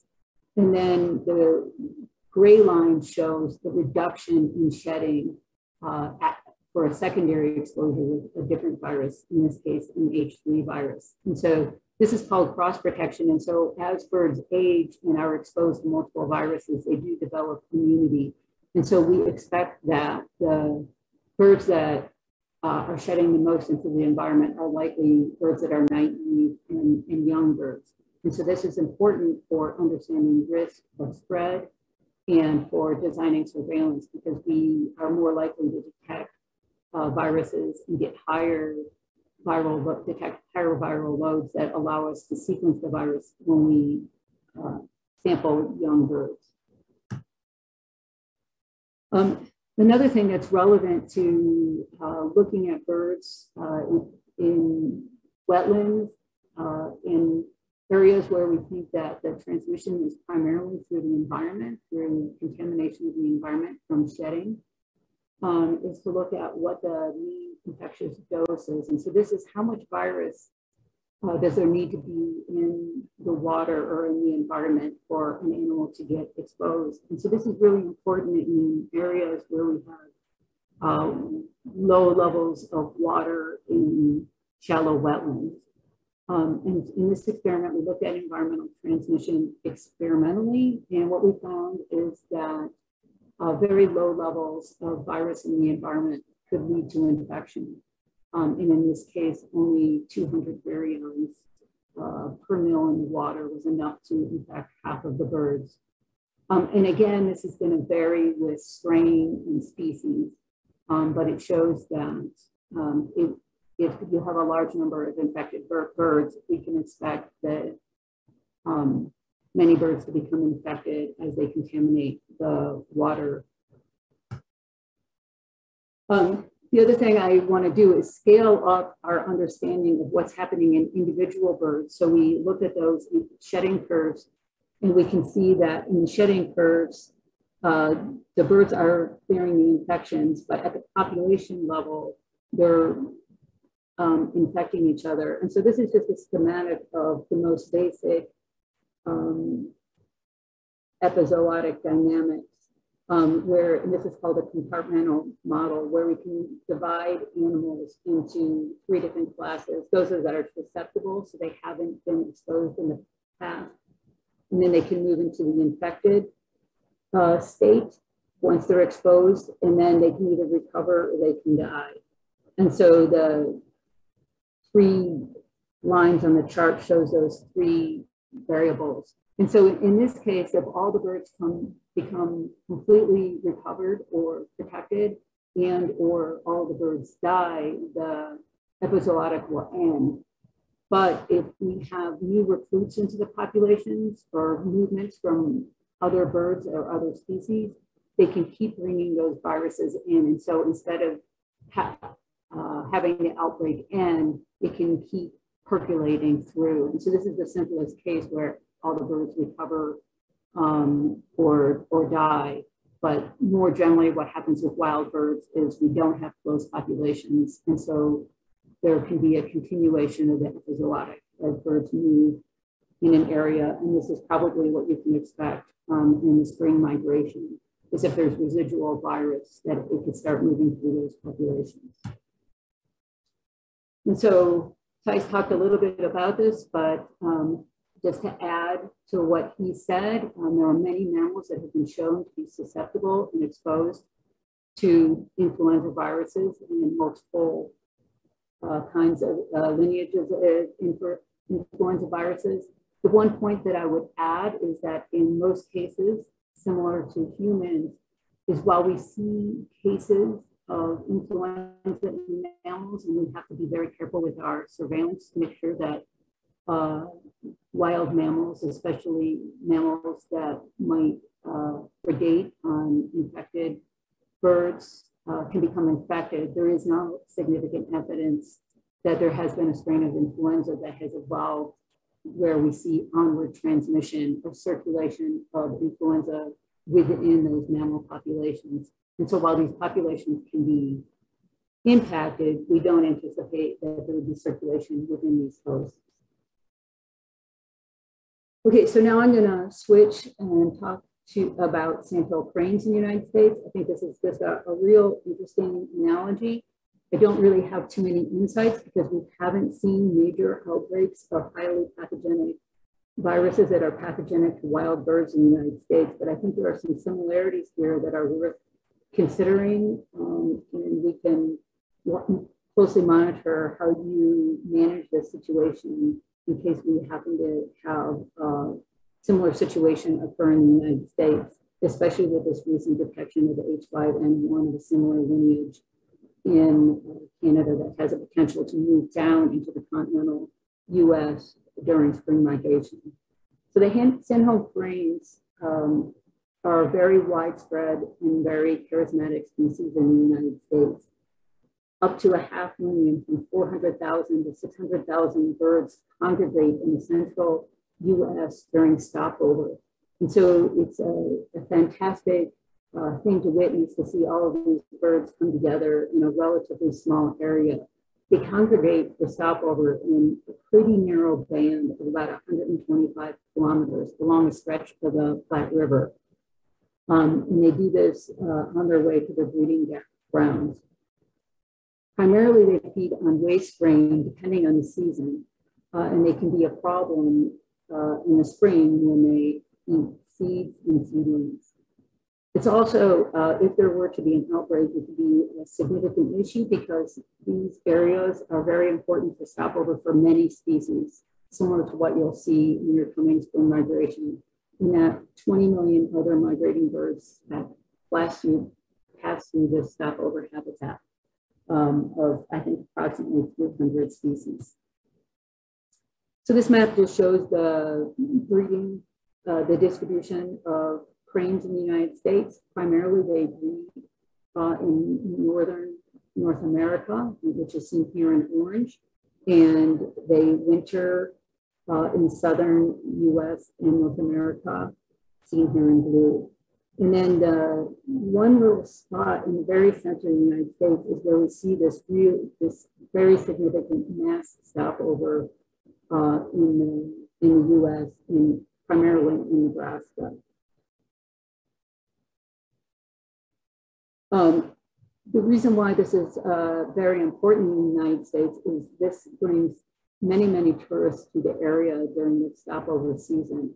Approximately 70,000 crane watchers go to this area every year during the 2-month period during which the cranes stop over, often in a number of waves. They come from all throughout the United States as well as a number of other countries. And this migration and tourism is extremely important to the local economy and brings in millions of dollars each year. However, it does cause some human-wildlife conflict, the primary conflict being damage to the surrounding crops, especially in the spring. Because of the huge number of birds, sometimes there's also property damage associated with these birds. in any of the surrounding airports is a hazard because these are very large birds, and so we have to do management in surrounding airports to make sure that these birds are not flying in these airways. In the US, supplemental feeding was tried as a strategy to reduce the conflict, but what was found is that it increased the overall number of birds, and so in most places that feeding has stopped, and in some states in the United States it's actually illegal. Another detriment can be that it can congregate the birds and contribute to disease spread. But in this case, especially in Nebraska, in that central region where there's a strong stopover, these birds are naturally congregated in very large numbers. So with that, I'm going to close with some recommendations. One of our main tools is surveillance, so that we can understand when and where these risks are, and we can detect anything that's novel that comes in. And another main tool is biosecurity, and to manage the movement of these viruses in poultry where we do have control. It's very hard to control a significant number of wild birds, and so generally we just let the wild birds move as they normally would, and we focus our management actions on humans and human behavior. So I have some recommendations, many of which were similar to Dr. Kukin's, and I want to give homage to an upcoming paper from our colleagues at USGS that are addressing this exact issue of how we would respond in the United States if we did see significant impacts to wild birds. And some of the things that we might try are to curtail research activities, and bird captures and baiting, limiting hunting. I know you've already done that as a management strategy. We would restrict public access to areas where we're seeing die-offs. And we do need to access those areas. We could implement disinfection protocols to vehicles so that we're not moving those viruses around in the environment. And then again, I know that you have adopted this in Israel. We try to promptly remove carcasses when we do find fatalities, mortalities in wild birds. And finally, kind of as a last resort effort in many areas, especially in our national wildlife refuge areas in the US, we do have the ability to manipulate water levels. And so this might be something we could try, because if the water either was allowed to dry out or be shallower, that could increase inactivation of virus, either to increase UV drying and or temperature if it's a warm season where the temperature would be raised, and that would increase inactivation. So with that, I'd like to thank you for inviting me, and I look forward to our panel discussion. Thank you. Thank you very much, Susan. It's inspiring to see the monitoring programs and collaborations that you have in the US. I hope that we will learn from you and apply this in Israel too. And it's also fascinating to see similar problems arising in other places with the conflict between tourism and wildlife and agriculture. And we will discuss this later on. But now, because we are behind time, I would like to move to our next speaker, Professor David Swine from the United States Department of Agriculture, USDA, Agriculture Research Service. His research focuses on the pathology and control of avian influenza in poultry, especially vaccines and vaccination. Professor Swine is also the chair of the Executive Committee of OFFLU, the Joint World Organization for for Animal Health and Food and Agricultural Organization, the FAO of the United Nations Animal Influenza Network. Professor Swain, please.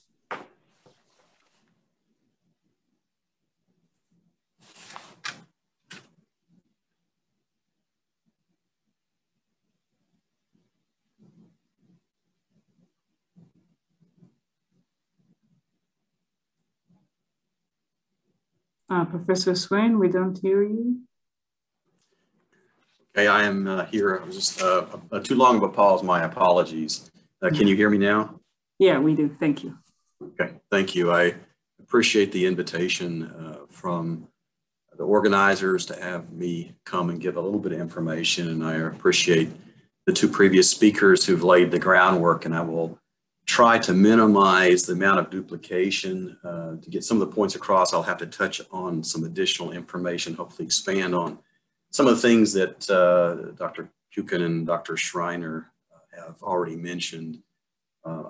Looking back, I know Dr. Kukin and I have collaborated on various aspects of avian influenza for a couple of decades, and I actually started out working on avian influenza in wildlife 35 years ago and have transitioned as a poultry veterinarian into working almost exclusively in poultry now, much less contact with wild birds, but have a lot of fond memories in those interactions.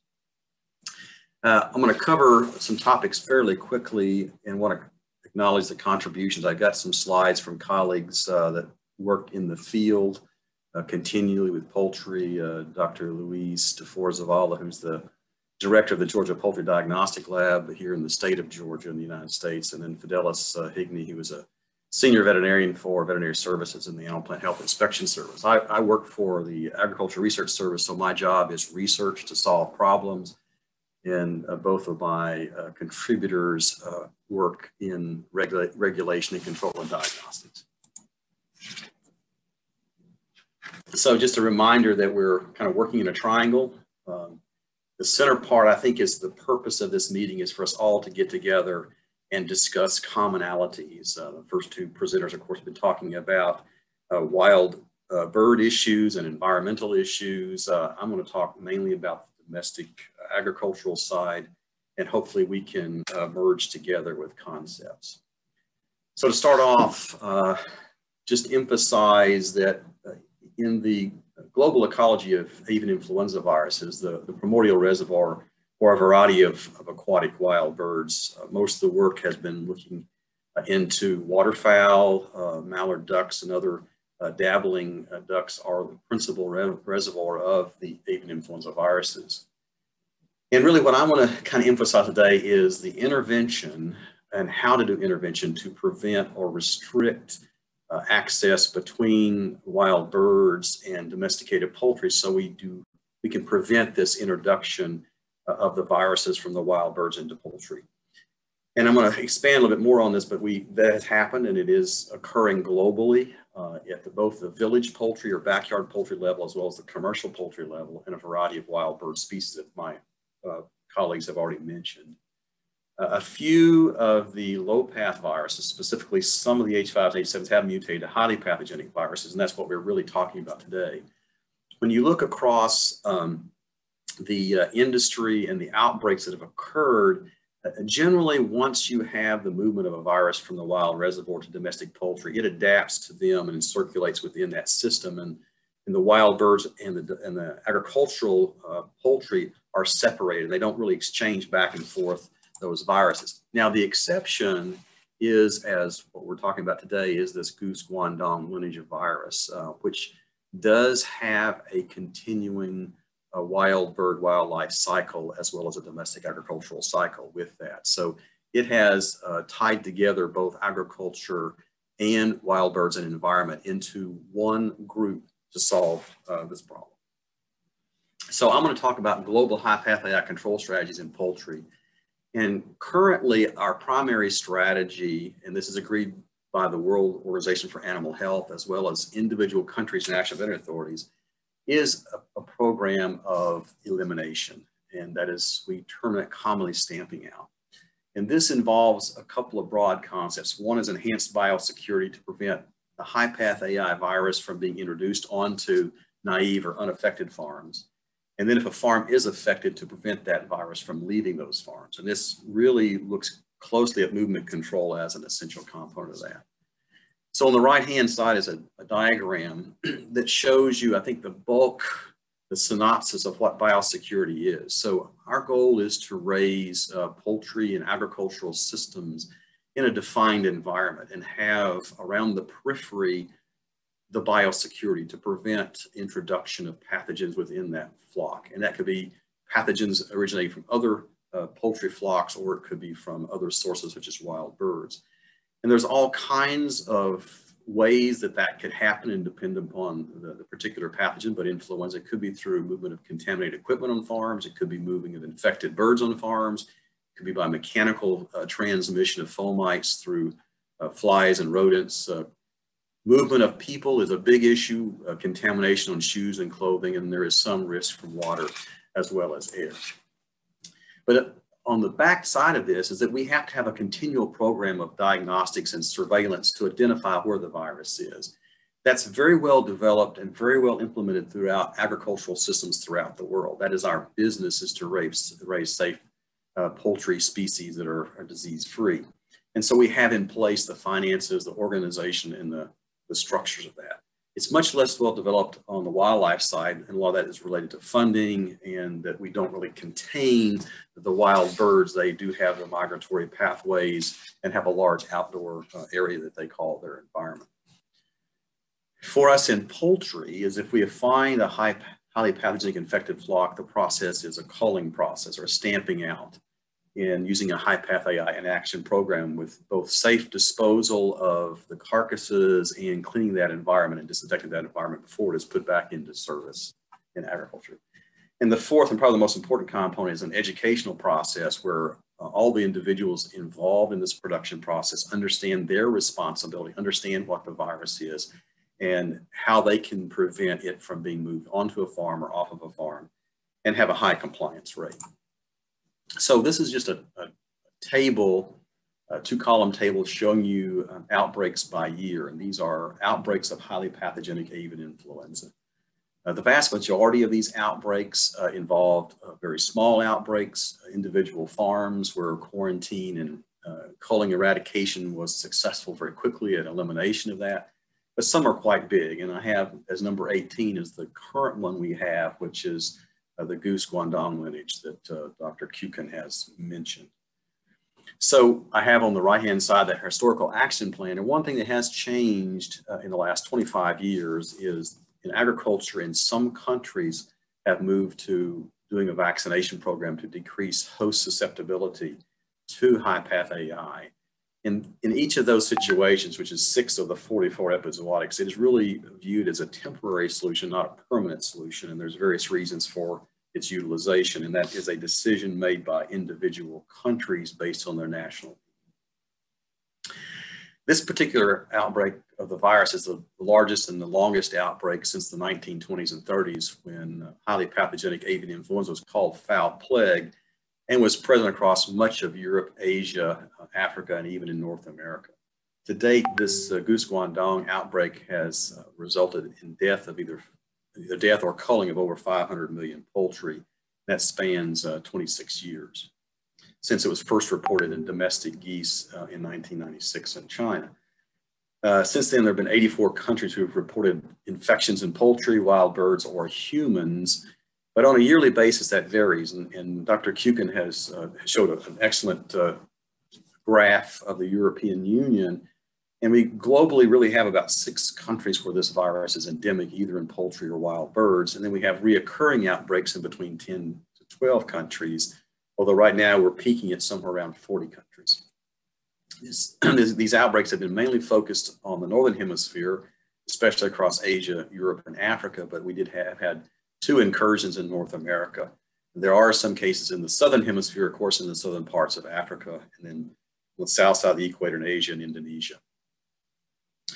The thing to put in perspective is that this particular outbreak of this virus lineage over the last 26 years has affected more poultry than the other 43 events combined. So it is a huge outbreak.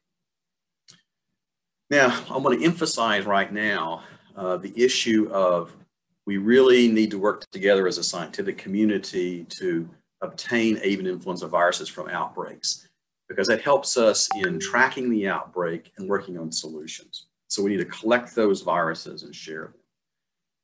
So for example, the genetic materials in those viruses really give us a lot of information for molecular studies.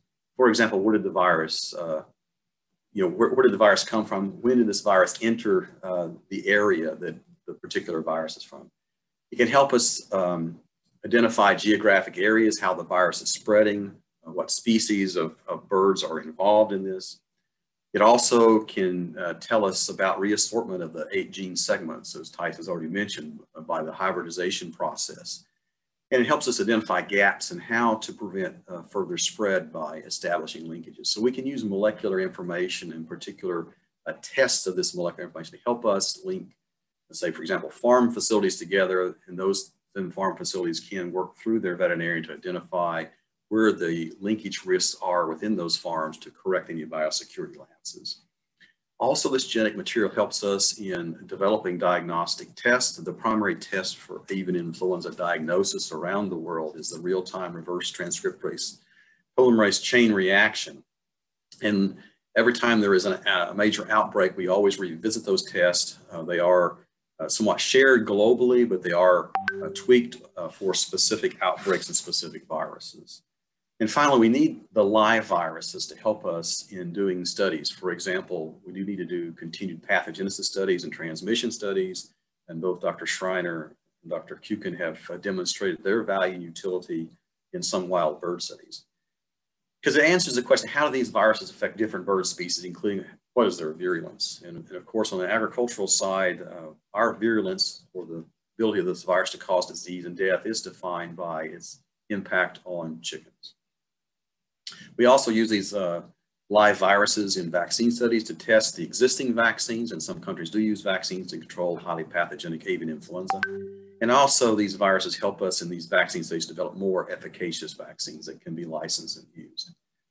It also helps us, the live viruses, to validate our current diagnostic tests for sensitivity and specificity in both the genetic tests as well as the serological tests. So the collection and the sharing of these viruses across agriculture as well as wildlife and human health are really critical for each of us in helping to solve the issue of highly pathogenic avian influenza. Now I'm going to talk a little bit about the outbreak in 2014-2015 in the United States. I think Susan showed a early version of a still shot of this particular graph. This is from one of our studies showing genetically how the virus has moved around.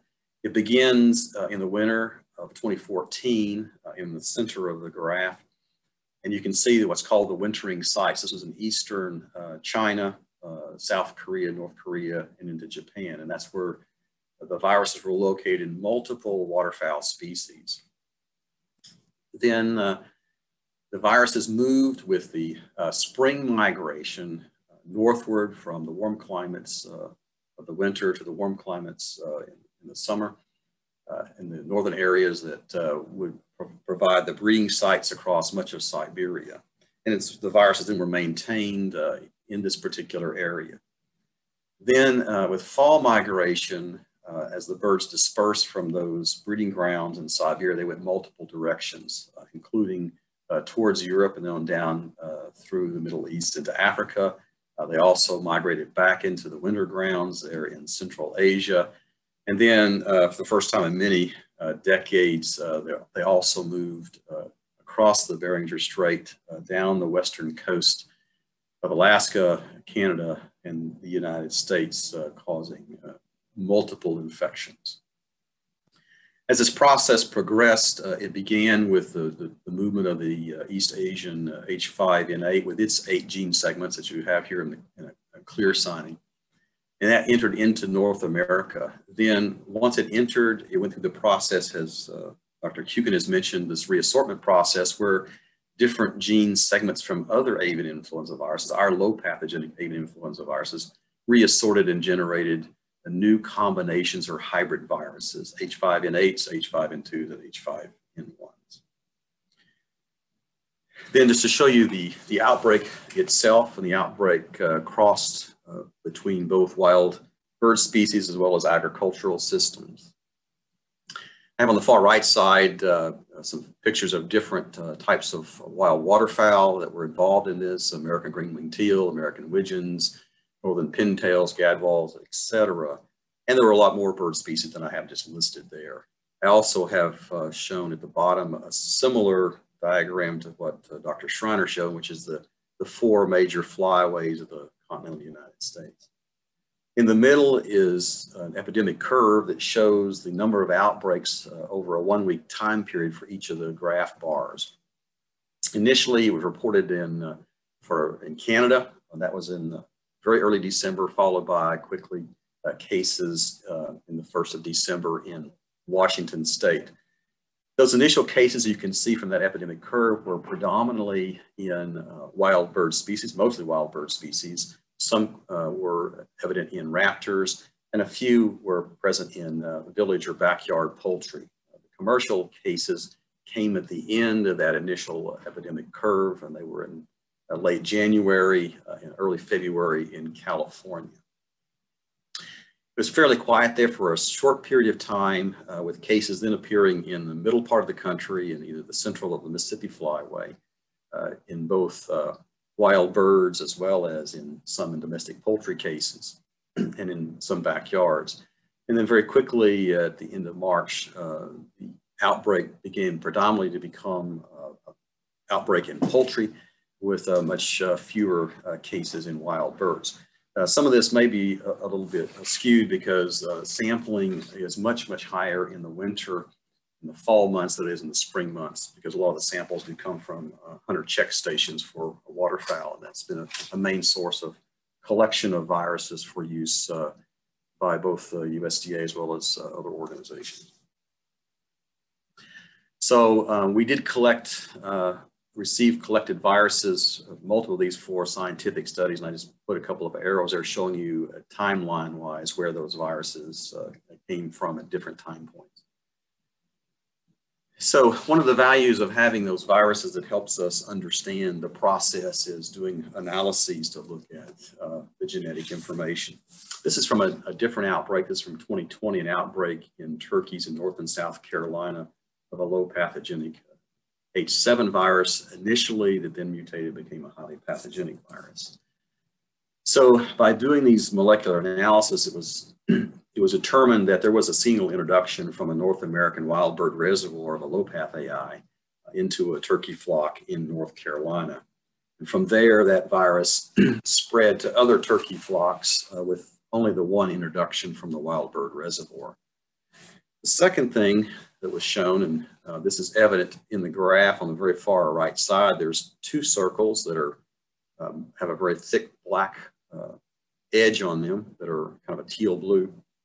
This is the outbreak of a highly pathogenic avian influenza on this single farm. In this case, we also have the isolation of a low pathogenic virus that is differed by the 6 amino acids. And in this case, the low path virus, which was introduced on that farm in South Carolina, mutated to be a highly pathogenic virus, spread within that farm, but was contained. At the same time, there was identification of the low path virus on that farm. The quarantine and the eradication process was successful. That virus did not spread to any other farms and was eradicated there. Surveillance of wild birds in the area indicated that virus did not move into the wild bird populations. This is a little more complicated network analysis. This one involved the 2014-2015 outbreak, and the far left is the earliest viruses. The circled one is from December of 2014. As you move right to the right, goes down the timeline to the end would be in June of 2015. So what you can see on this is different colors depending on wild birds, and it sort of mirrors the bar graphs you've seen earlier in that the yellow are the wild bird isolates. There are some that are raptors, which of course are feeding on wild birds. And then you have these sporadic outbreaks in poultry, especially with backyard flocks. Then we move into the Midwest, which begins, and I have a circle at the top of a virus isolated from turkeys in Arkansas. That was a very isolated case. That was an introduction from a wild bird reservoir. quarantine and eradication. As you move further along the timeline, we begin to have introduction of viruses that then were spreading from farm to farm, and a full-blown outbreak occurred in commercial poultry. One of the highlights of using live viruses, then we could do studies and understand how these viruses moved. So initially, the first virus out of the northern pintails, when we did studies comparing it in mallards, domestic ducks, chickens, and turkeys, we found that virus was highly adapted for transmission within mallards and domestic ducks, of which there was very poor transmission with chickens and turkeys. And that would at least partially indicate why the virus never did take off initially in the chickens and turkey population, was mainly within the wild birds. Even the virus identified first in turkeys in Arkansas was still had a low adaptation. The chickens required a very high challenge dose and didn't transmit well chicken to chicken. As the virus moved into the Midwest, and I highlight 3 more viruses here, the quantity of virus needed to cause an infection in chickens and the transmission improved greatly, and that would indicate that it was more easily transmitted and spread between agricultural farms and became part of the outbreak. So another part of the genetic analysis that helps is we can also do some high-level phylogeography type of analyses. And what this does helps us identify how the virus moves geographically over time. So for example, there are definitely linkages between China and Korea. That's from the 2014 wintering sites of the virus moving there, from wild birds, as well as linkages with Korea and Japan the same way, and then Japan to North America, and even Japan to Europe, although it would be going the other direction around the globe instead of the way that you're crossing the Bering Straits. Also, the same genetic analyses can be done using the same genetic material to look at the time of introduction of the virus using time to most recent common ancestor. And it appears for us in North America that based upon those calculations and based on the viruses that were collected, the virus was most likely introduced sometime in October of 2014, which precedes the first outbreaks by almost 2 months in Canada. The virus then appeared as a reassortant virus of the H5N2 subtype sometime appears to be in November 2014, and then by December the reassortant H5N1 occurred and we were in full-blown outbreak. Another way to look at this is to rearrange the data and do some additional analyses, and you can do these heat maps that shows clear statistical association between the Pacific wild bird cases and those that appeared then later in the Pacific in turkeys and chickens. Then as it transitions into February, a linkage between the Pacific wild birds and the Midwest turkeys. Then that moved on into February and March with linkages between the Midwest wild bird positivities and linking with also turkeys. And then finally, as the outbreak became a full-blown outbreak within our poultry production systems, the linkages were directly between turkeys and chickens, and the wild birds were essentially removed as a vector from what we could identify based on the viruses we had to analyze.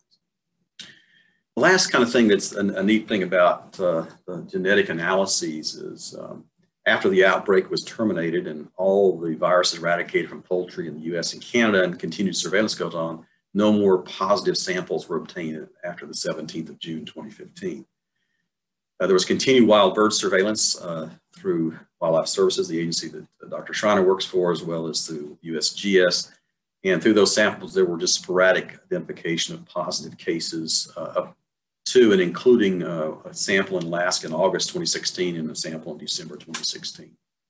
Interesting about these viruses, by looking at the genetic analysis, it was clear that these viruses were not, did not originate from the outbreaks in the Midwest that occurred up into the time of June, but these really viruses were maintained in the wild bird reservoir from that time of the wild bird infections all the way till they were discovered in both Montana and in Alaska. And they have very long branches on their genetic analysis for that. So this is just an indication that once the outbreak was fully in the Midwest and in poultry, it was really isolated within the poultry. It was not being put back into the wild birds. And And eventually the virus then burned out of our wild bird populations, and the surveillance that's been done since 2016 has not identified the virus in the last 5 years, any of our wild bird population. So I want to conclude with just some slides on biosecurity is really the answer. And one of our former statesmen, Benjamin Franklin, said an ounce of prevention is worth a pound of cure. And prevention is the way that we view it, highly pathogenic as well as low pathogenic avian influenza in poultry. In biosecurity, the goal is to prevent the introduction or spread of this invisible pathogen. We can't see it, we can only see the results of that. But as Dr. John Glisson said, one of our poultry veterinarians for the U.S. Poultry and Egg Association, biosecurity is really inconvenient. And practice of biosecurity takes dedication, consistency, and all-in approach. Everyone has to participate in the agricultural side. And biosecurity really is only as good as its weakest link, and we have to continue the work to improve biosecurity on our systems. And just biosecurity, what is it? It's really, if you look at the definition, bio just means life, security means safeguarding or protecting, biosecurity is safeguarding and protecting life, in this case, the life of our poultry flocks. And it's really two broad categories, structural as well as operational. Structural are the physical barriers, the buildings and stuff that we house our poultry in, fences that keep people away. Those are our structural biosecurity.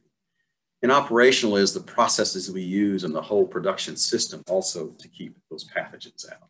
And in simple terms, we want to keep the pathogens away from our poultry and keep the poultry away from the pathogens. So if we're looking at an infected premise, there really are two broad categories of the ways the viruses are moved. They're moved primarily, for the most part, as fomites on materials, so that's mechanical movement for the most part, but also there is some evidence of transmission by an aerosol via the air. And therefore, if you look at an infected premise, you know, you can move infected animals, you can move people who've been on the premise off, you could have fomites on clothing and shoes, on vehicles and equipment. It could be moved by rodents or insects or wild or domestic animals off of that farm, or via the wind by aerosols. So in the United States, we have an organization called the National Poultry Improvement Plan, and they have a huge place in controlling poultry health issues. And so they have posted online 14 minimum biosecurity management practices and principles for poultry farms. And this is followed by almost all commercial companies in the US.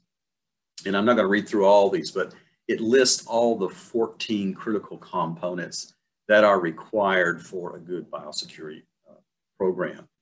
And each site, and that's either the poultry farm individually or the company, will have specific plans tailored to meet their needs, and they'll use or extrapolate from these the minimum biosecurity principles to operate.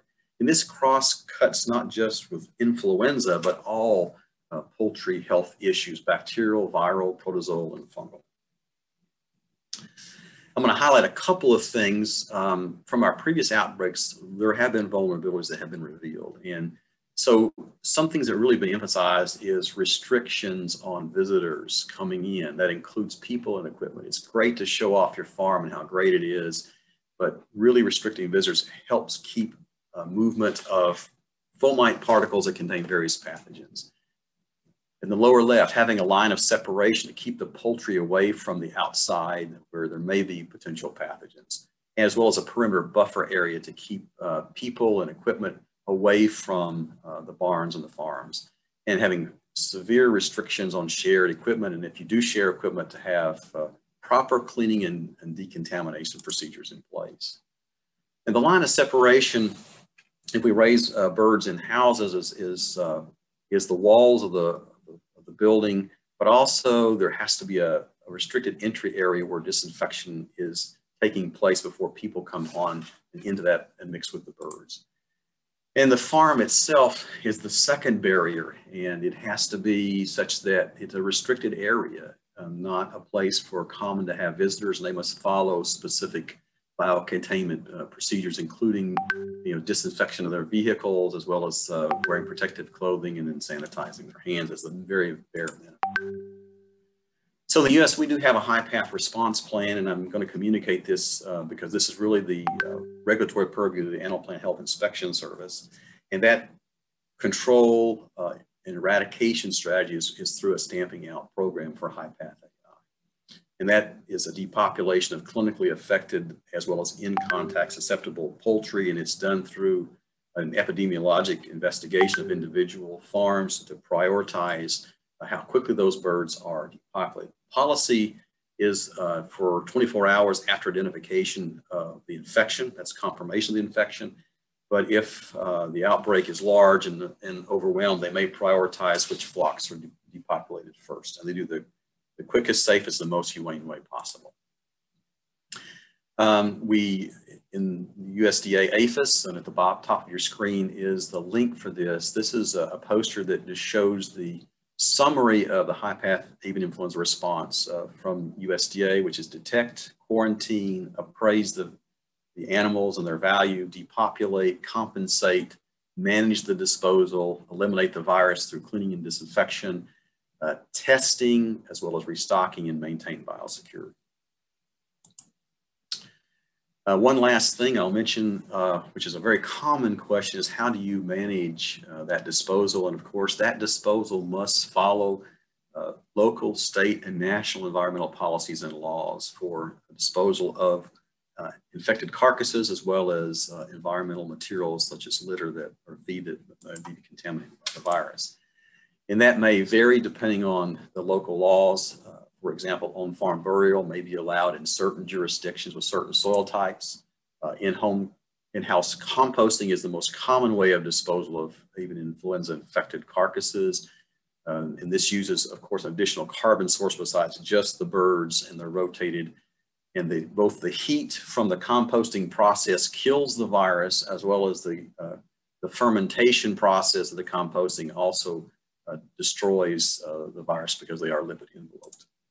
There is sometimes movement off-site, and they have to be in contained types of vehicles and disinfected.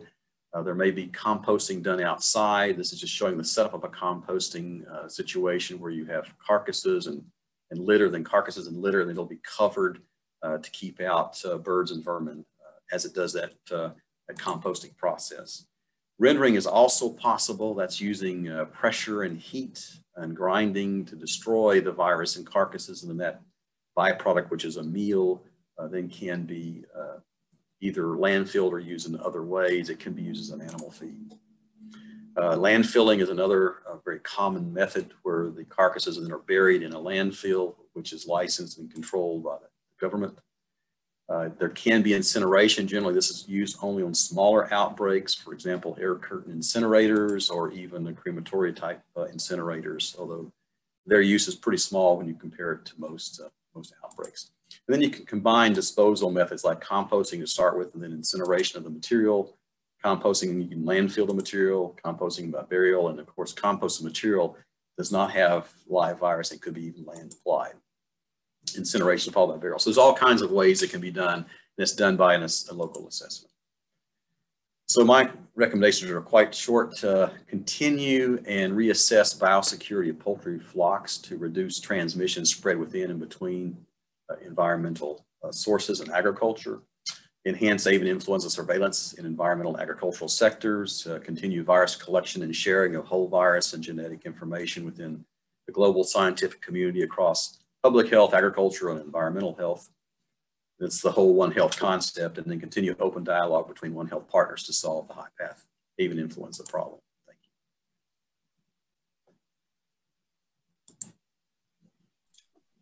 you. Thank you very much, Professor Swain, for a very informative and practical talk. There's one question that was raised in the Q&A which really bothers me, and that is if carcasses or samples are collected and kept in a freezer in -20 or -50, are they still contagious if we defrost them? So it's a good question. So for us, it's critical to get samples to the lab to make a diagnosis, and then to have those samples generate virus that can be used for further information and studies. So ideally in the field, in the poultry sector, you would collect the samples And it's best to collect those samples and maintain them at -4 degrees Celsius at a refrigerated temperature and send them to a veterinary diagnostic lab that would be an approved lab by the National Veterinary Authority. And they would then run the test, the real-time PCR test, and do virus isolation on those. It is not preferable to store them at -20. -20 temperatures are not good at maintaining virus viability, but if they are stored, say, on dry ice or at -50 to -80 degrees Celsius, at those temperatures, and the virus will be maintained for long periods of time and then can be used for diagnosis or for virus isolation. Okay, thank you. Because we are behind of time, we will now proceed for the panel. And for the panel, actually, I would like everyone except the panel members to close their cameras. And in the panel, the participants are Oren Shetach Katabi, Zoonotic Disease Center, Ministry of Health, Dr. Tamir Goshen, Director of the Veterinary Services, Ministry of Agriculture, Dr. Gal Zagron, Head of Pest Control and Pesticides Division in the Ministry for Environmental Protection, Dr. Yoav Perlman, Head of the Israeli Ornithology Center, Society for the Protection of Nature in Israel, which is an NGO, Dr. Omri Boneh, Head of Northern District of JNF Kakal, and the former Chief Scientist of JNF Kakal. JNF owns and manages the land, including the Agamon Achula hotspot, where the cranes feeding, main roosting, and death have taken place. Dr. Yoshua Shkedi, Chief Scientist of the Nature Reserve Authority, and the panel will be head by Professor Anatan from the Hebrew University of Jerusalem. So welcome everybody. As we announced, we will switch now to Hebrew for the panel discussion. Those of you English speakers that would like to hear the translation, you can press the earth icon on the lower right and then select English, and I hope that this will be okay. This will work okay, and now we switch to Hebrew. אז שלום לכולם, אנחנו עכשיו נתחיל בדיון של הפאנל, ונוגה כבר הציגה את המשתתפים. אני רוצה להפנות לחברי הפאנל את שתי השאלות הכלליות שאתם רואים כאן, רואים את זה? מישהו יסמן? כן, רואים. אוקיי.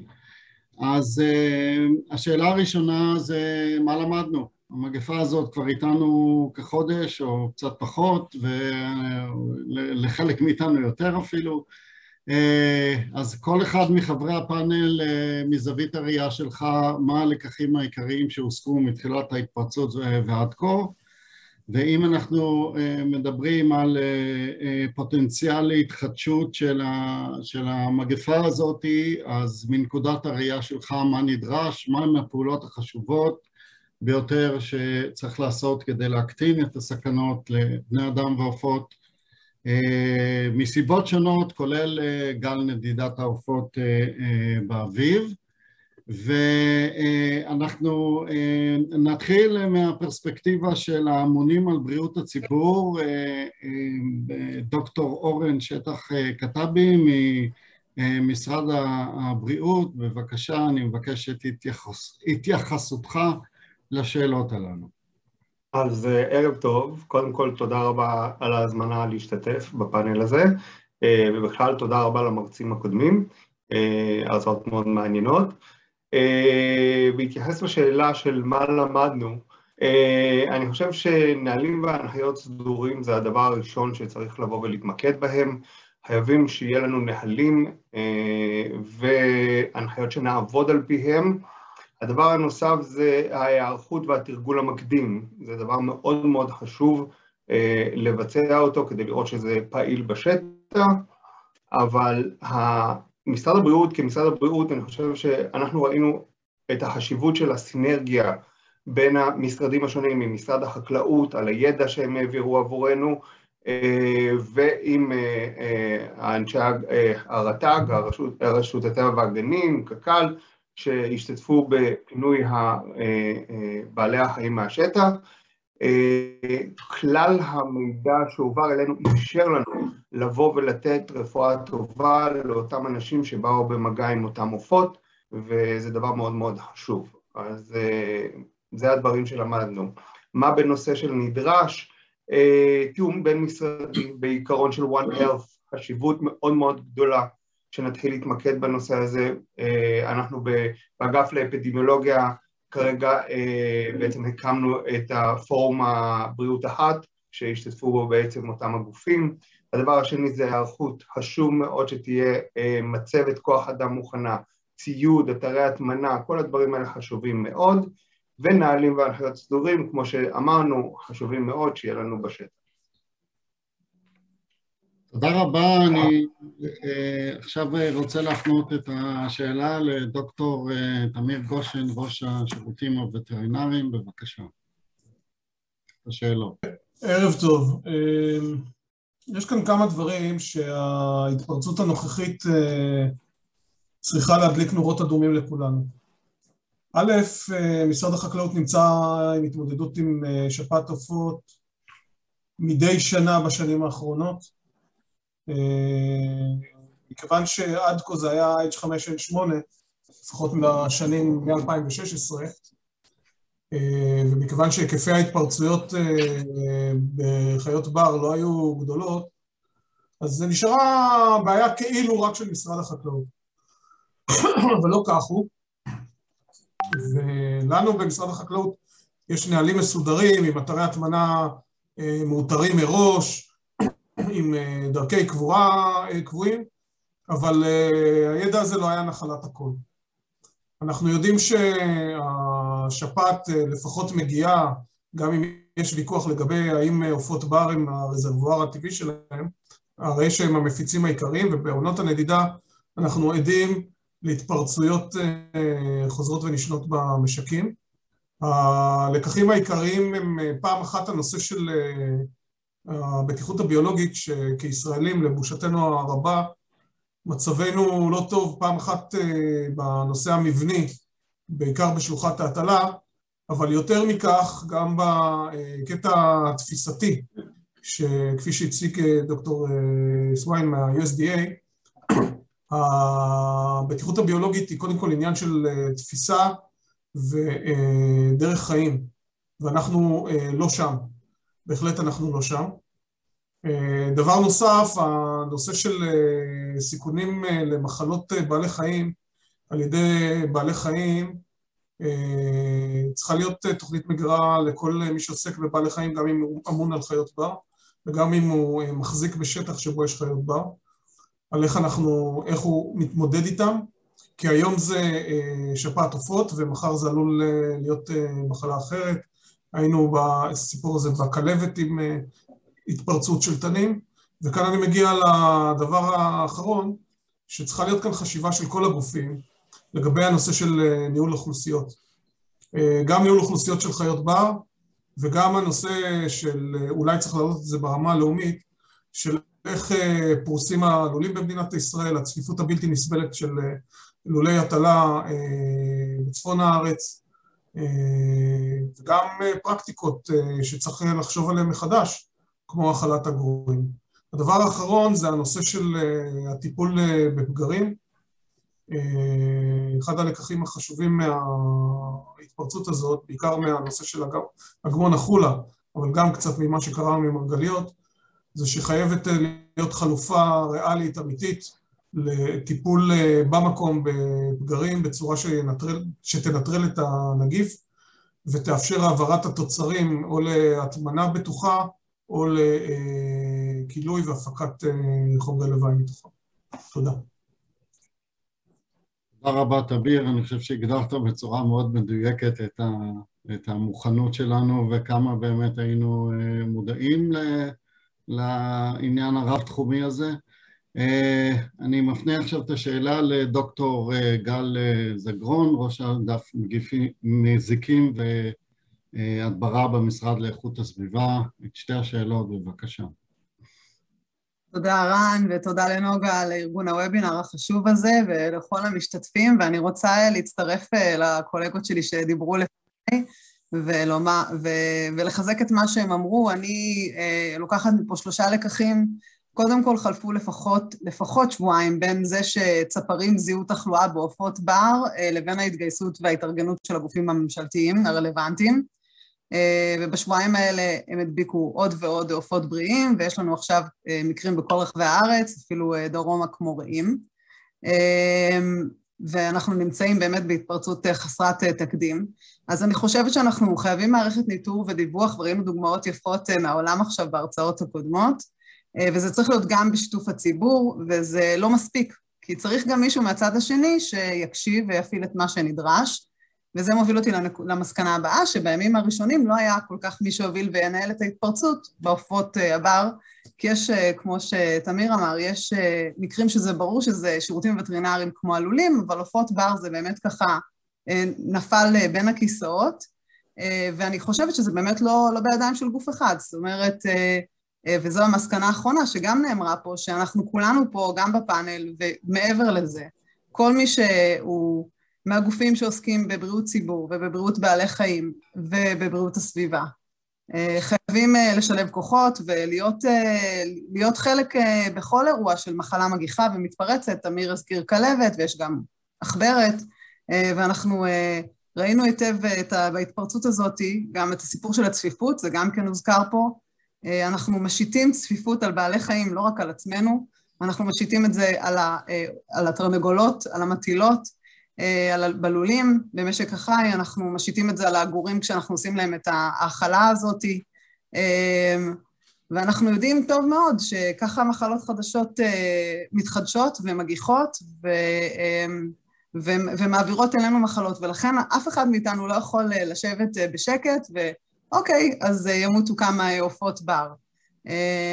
אני חייבת להגיד גם שאני ראיתי את הסרטונים של השירותים הווטרינריים של העופות שגוססים בלולי סוללה, וזה פשוט, זה חוויה קשה.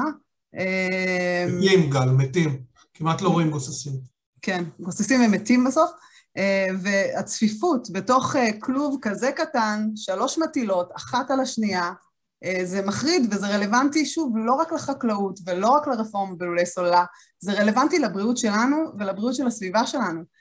זה משפיע על כל הסביבה שלנו. יש את הפרש של העופות שמייצר מפגעים. העופות הללו מקבלים אנטיביוטיקה או כל מיני גורמים אנטי-מיקרוביאליים. 80% מהתרופות האנטי-מיקרוביאליות בישראל הולכות למשק החי, וזה מייצר עמידויות של חיידקים ומפגעים סביבתיים, וכשאנחנו מודדים את הביומאסה של בני האדם ושל חיות המשק ושל חיות הבר, אנחנו רואים שהשמנים ביותר לחיות המשק, אחר כך בני האדם, ובקטן חיות הבר שלאט לאט הולכים ומצטמצמים ככל שאנחנו משתלטים. ואני רוצה להגיד שזה פשוט, זה אוצר נדלה, זה אוצר נכחד חיות הבר, ואנחנו צריכים לדאוג גם להם ולא רק לעצמנו, כי בסוף זה גם הרווח שלנו, הרווחה של בעלי החיים זה גם הרווח שלנו. תודה רבה גל. אני אעיר הערה על סדר היום. עכשיו 7:30, לפי הפרסום היינו צריכים לסיים עכשיו, אבל אנחנו נמשיך. אין לנו הגבלה מבחינת הזום, וכל מי שרוצה מוזמן להישאר ולהקשיב. עוד הערה על סדר היום, אנחנו נסיים את הסבב הזה של השאלות הכלליות, ואחרי זה נעבור לשאלות ספציפיות ושאלות מהקהל. אז אנא יישארו איתנו, ואני מפנה את שתי השאלות הכלליות עכשיו לדוקטור יואב פרמן. בדיוק דיברנו על עופות בר, על ציפורי בר, אז הנה יואב הוא מנהל מרכז הצפרות הישראלי בחברה להגנת הטבע. בבקשה יואב. ערב טוב, ואני מצטרף לקודמיי בהבעת תודה לארגון הוובינר ולהרצאות המעניינות של המומחים מחו"ל. באמת מלמד. אני רוצה לשלב את שתי השאלות גם בהסתכלות לאיך שהתנהלנו עכשיו וגם בהתנהלות להמשך. אני חושב שמה שהיה מאוד מאוד חסר לפני שהמחלה התגלתה בעופות בר, זאת התקשורת גם ברמה הבינלאומית וגם ברמה הלאומית. זה שהופיע אצלנו שפעת העופות בעופות בר בצורה כל כך חזקה, זה לא מפתיע, זה היה צפוי מראש למי שידע לקרוא את המפה, המפות שהופצו על ידי אפסה וארגונים אחרים באירופה.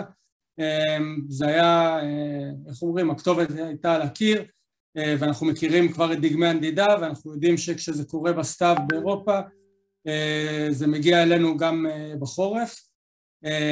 אז אני חושב שעם הערכות מקדימה, ההבנה שזה בדרך אלינו, הייתה יכולה להיות הערכות יותר טובה.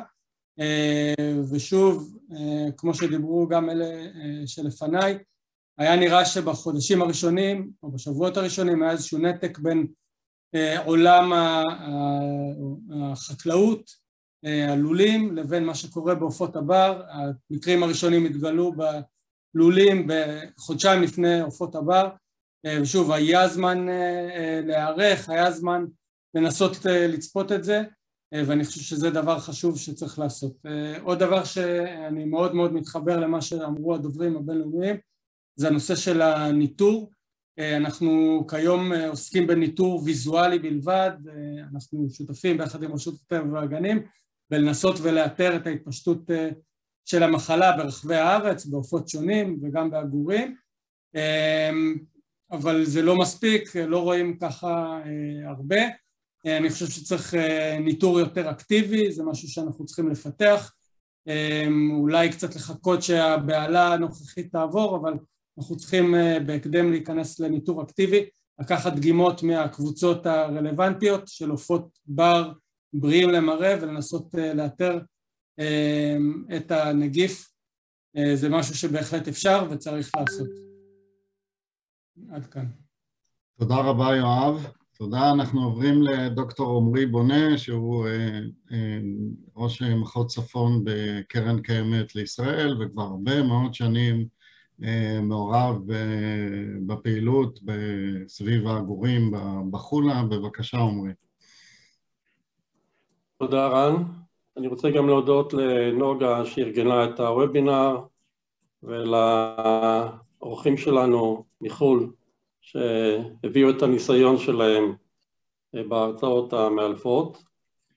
אני שותף לניהול אגמון החולה מזה 25 שנים, כאתר שבא לשחזר חלק מנופי הביצה הקדומים, כאתר שבא לתמוך בחקלאות שסביבו, ובעיקר כאתר שבא להחזיר חלק מהערכים האקולוגיים שאפיינו את הביצות בטרם הייבוש בשנות ה-50 של המאה הקודמת.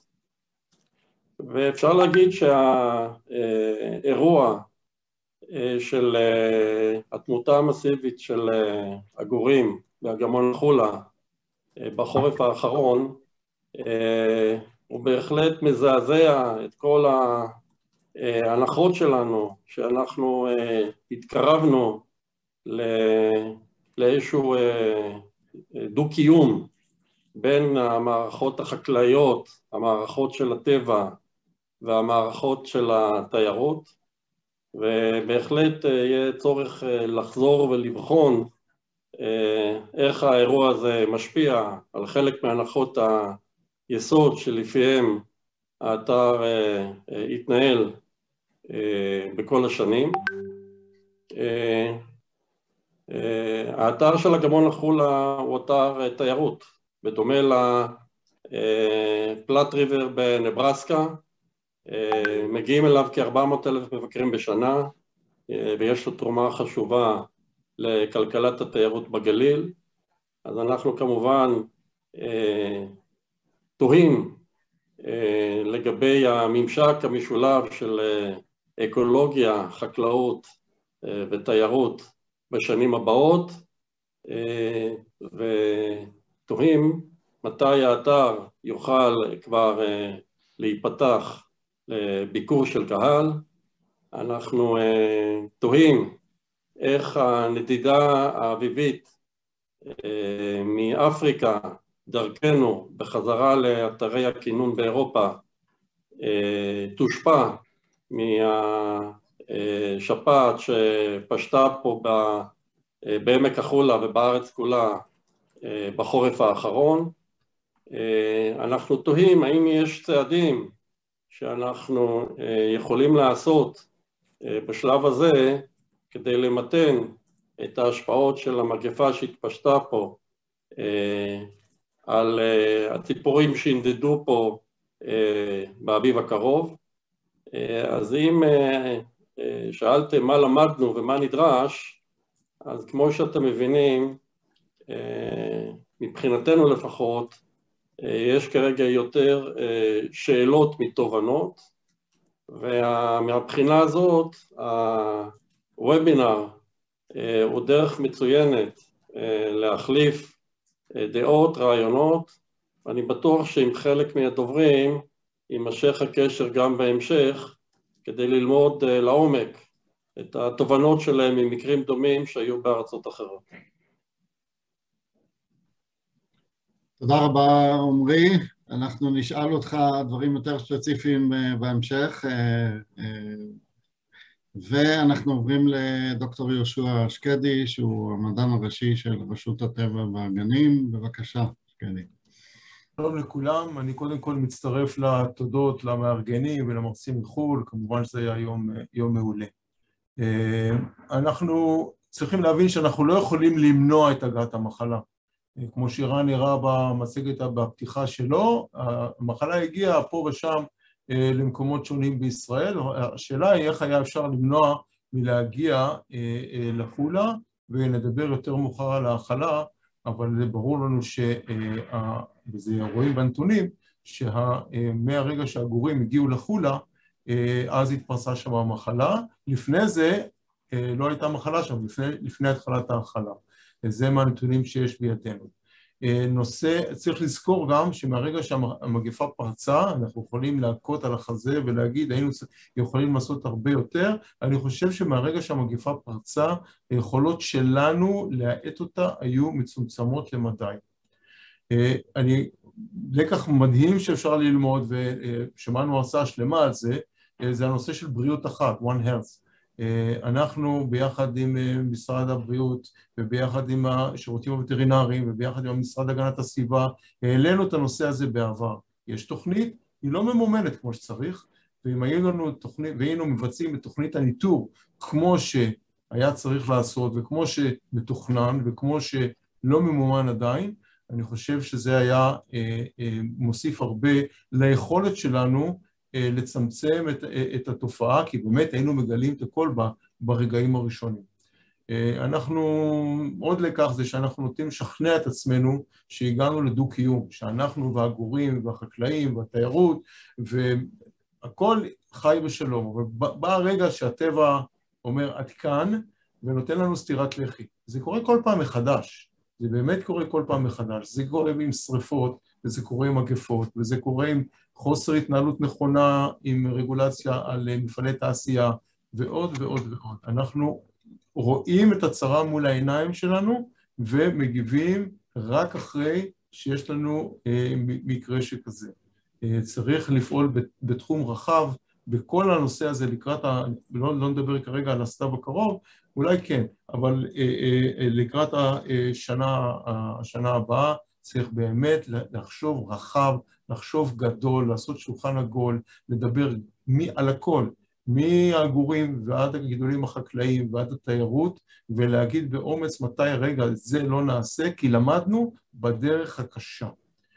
מה שצריך לעשות לדעתי מיד לקראת האביב הקרוב, מה ששמענו היום וחיזק את דעתי, שאסור היה להפסיק מיד את ההאכלה, משום שהפסקת ההאכלה הייתה מפזרת את הגורים הנגועים בכל רחבי הארץ, אבל אני חושב שלקראת הפברואר הקרוב, כשמגיעים הגורים שהגיעו מאפריקה, אני די השתכנעתי שאנחנו צריכים להפסיק את ההאכלה כדי למנוע עד כמה שאפשר את ההתקבצות שלהם באביב הקרוב.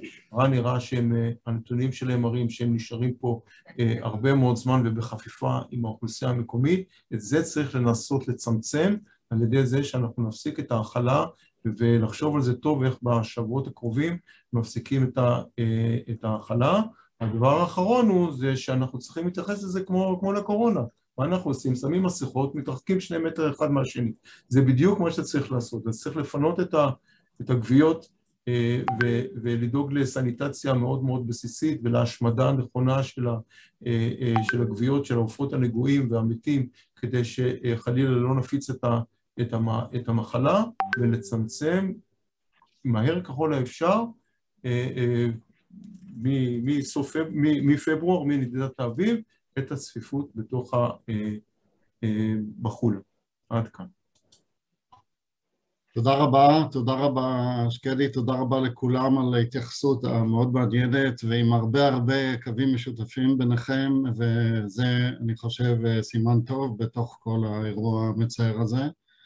אז אני רוצה לעבור לשאלות ספציפיות ולהתחיל מעומרי, השאלה המתבקשת שאנחנו רואים עליה הרבה מאוד דיון היום. שקדי עכשיו התייחס לעניין הזה בנושא ההאכלה. אז אנחנו לא רוצים לדבר על ההיסטוריה ולהכות על חטא, אנחנו רוצים לדעת מה השיקולים שעכשיו כמנהלי השטח עומדים לפניכם, מה הפרוז ומה הקונס, מה בעד ומה נגד, ומה ההחלטות האופרטיביות שאתם הולכים לקבל בימים הקרובים. אז יש לך פה במה לספר לנו, לעם ישראל, את השיקולים ומה נראה בקרוב. בספר שהוצאנו על הגמון החולה, התייחסנו למלכוד של פרויקט העגורים. מצד אחד, כל הגורמים, וזה כל הגורמים ששותפים בפרויקט העגורים, חשבו שלא ניתן למנוע נזקים לחקלאות ללא אלמנט של ההאכלה שנבחר להתבצע בקרבה להגמון החולה. והחלק השני של המלכוד הזה הוא שראינו עם השנים שכתוצאה מההאכלה מספרי העגורים הלכו וגדלו, יכול להיות שגם היו סיבות נוספות, אבל ברור שגם ההאכלה תרמה לזה, והנה לך מלכוד מושלם. איך למצוא את המתכונת, לבחון מחדש את כל הנחות היסוד שעמדו בבסיס פרויקט העגורים, ולנסות ולייצר מודל חדש שבו אין האכלה בכלל, או יש האכלה מצומצמת, אנחנו נצטרך לחשוב על זה כולנו ביחד.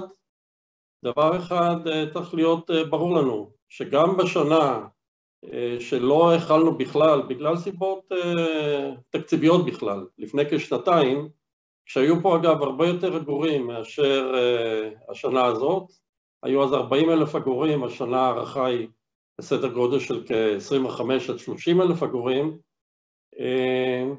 לא הצלחנו לגרום אפילו לעגור אחד להמשיך בנדודים שלו לאפריקה, כתוצאה מזה שלא נתנו מזון.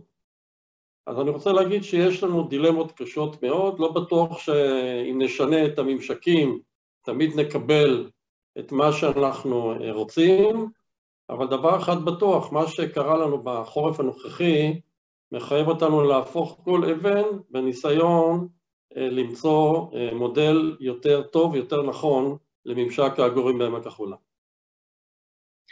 טוב, תודה. בואו נעבור, נקטע קצת מעמק החולה ונעבור להתפשטות המחלה במקומות אחרים. אנחנו דיברנו על זה שיש מין מחזור כזה, שזה כנראה נכנס ללול מעופות בר, או מאנשים שהיו, או רכבים שהיו בסביבות נגועות, וחוזר כנראה מהלול לבר, ואני רוצה לשאול את אמיר, לפי הפריסה ולפי הערכות וכדומה, האם אנחנו צפויים לראות מוקדים נוספים מחוץ לעמק החולה?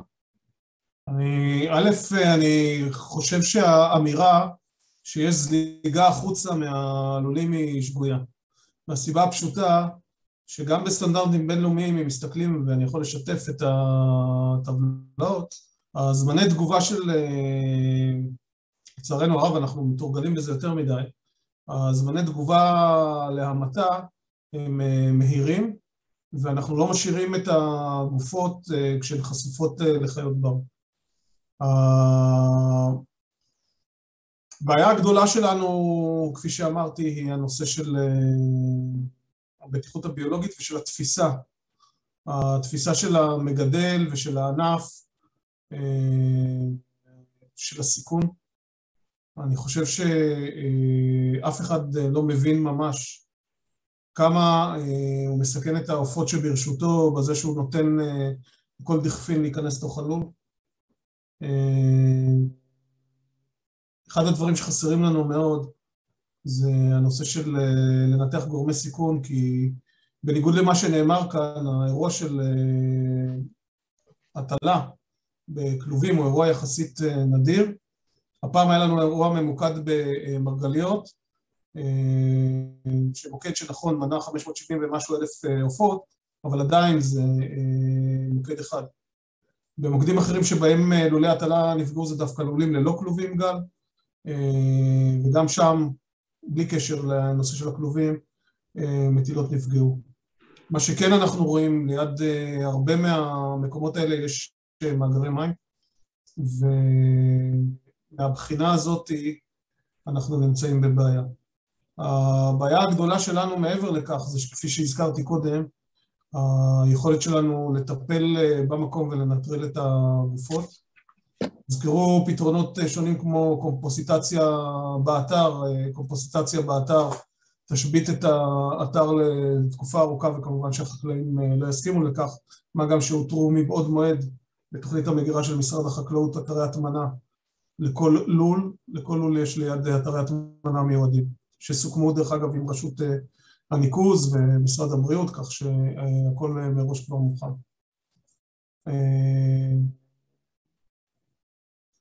אני חושב שמה שאנחנו צריכים לחשוב זה פעם אחת לבחון עוד פעם את הנושא של חיסונים, למרות שהדעה במרבית העולם אומרת שלא מחסנים עופות משק, כיוון שלפחות מהלקחים שנלמדו מהשפעת עופות הלא פתוג'ניק,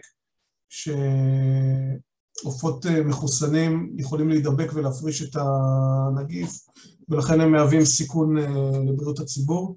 יכול להיות שהתפתחו טכנולוגיות חדשות, גם את זה אנחנו צריכים לבדוק, אבל כל זה לא ימנע את הנושא של הנזק לחיות הבר.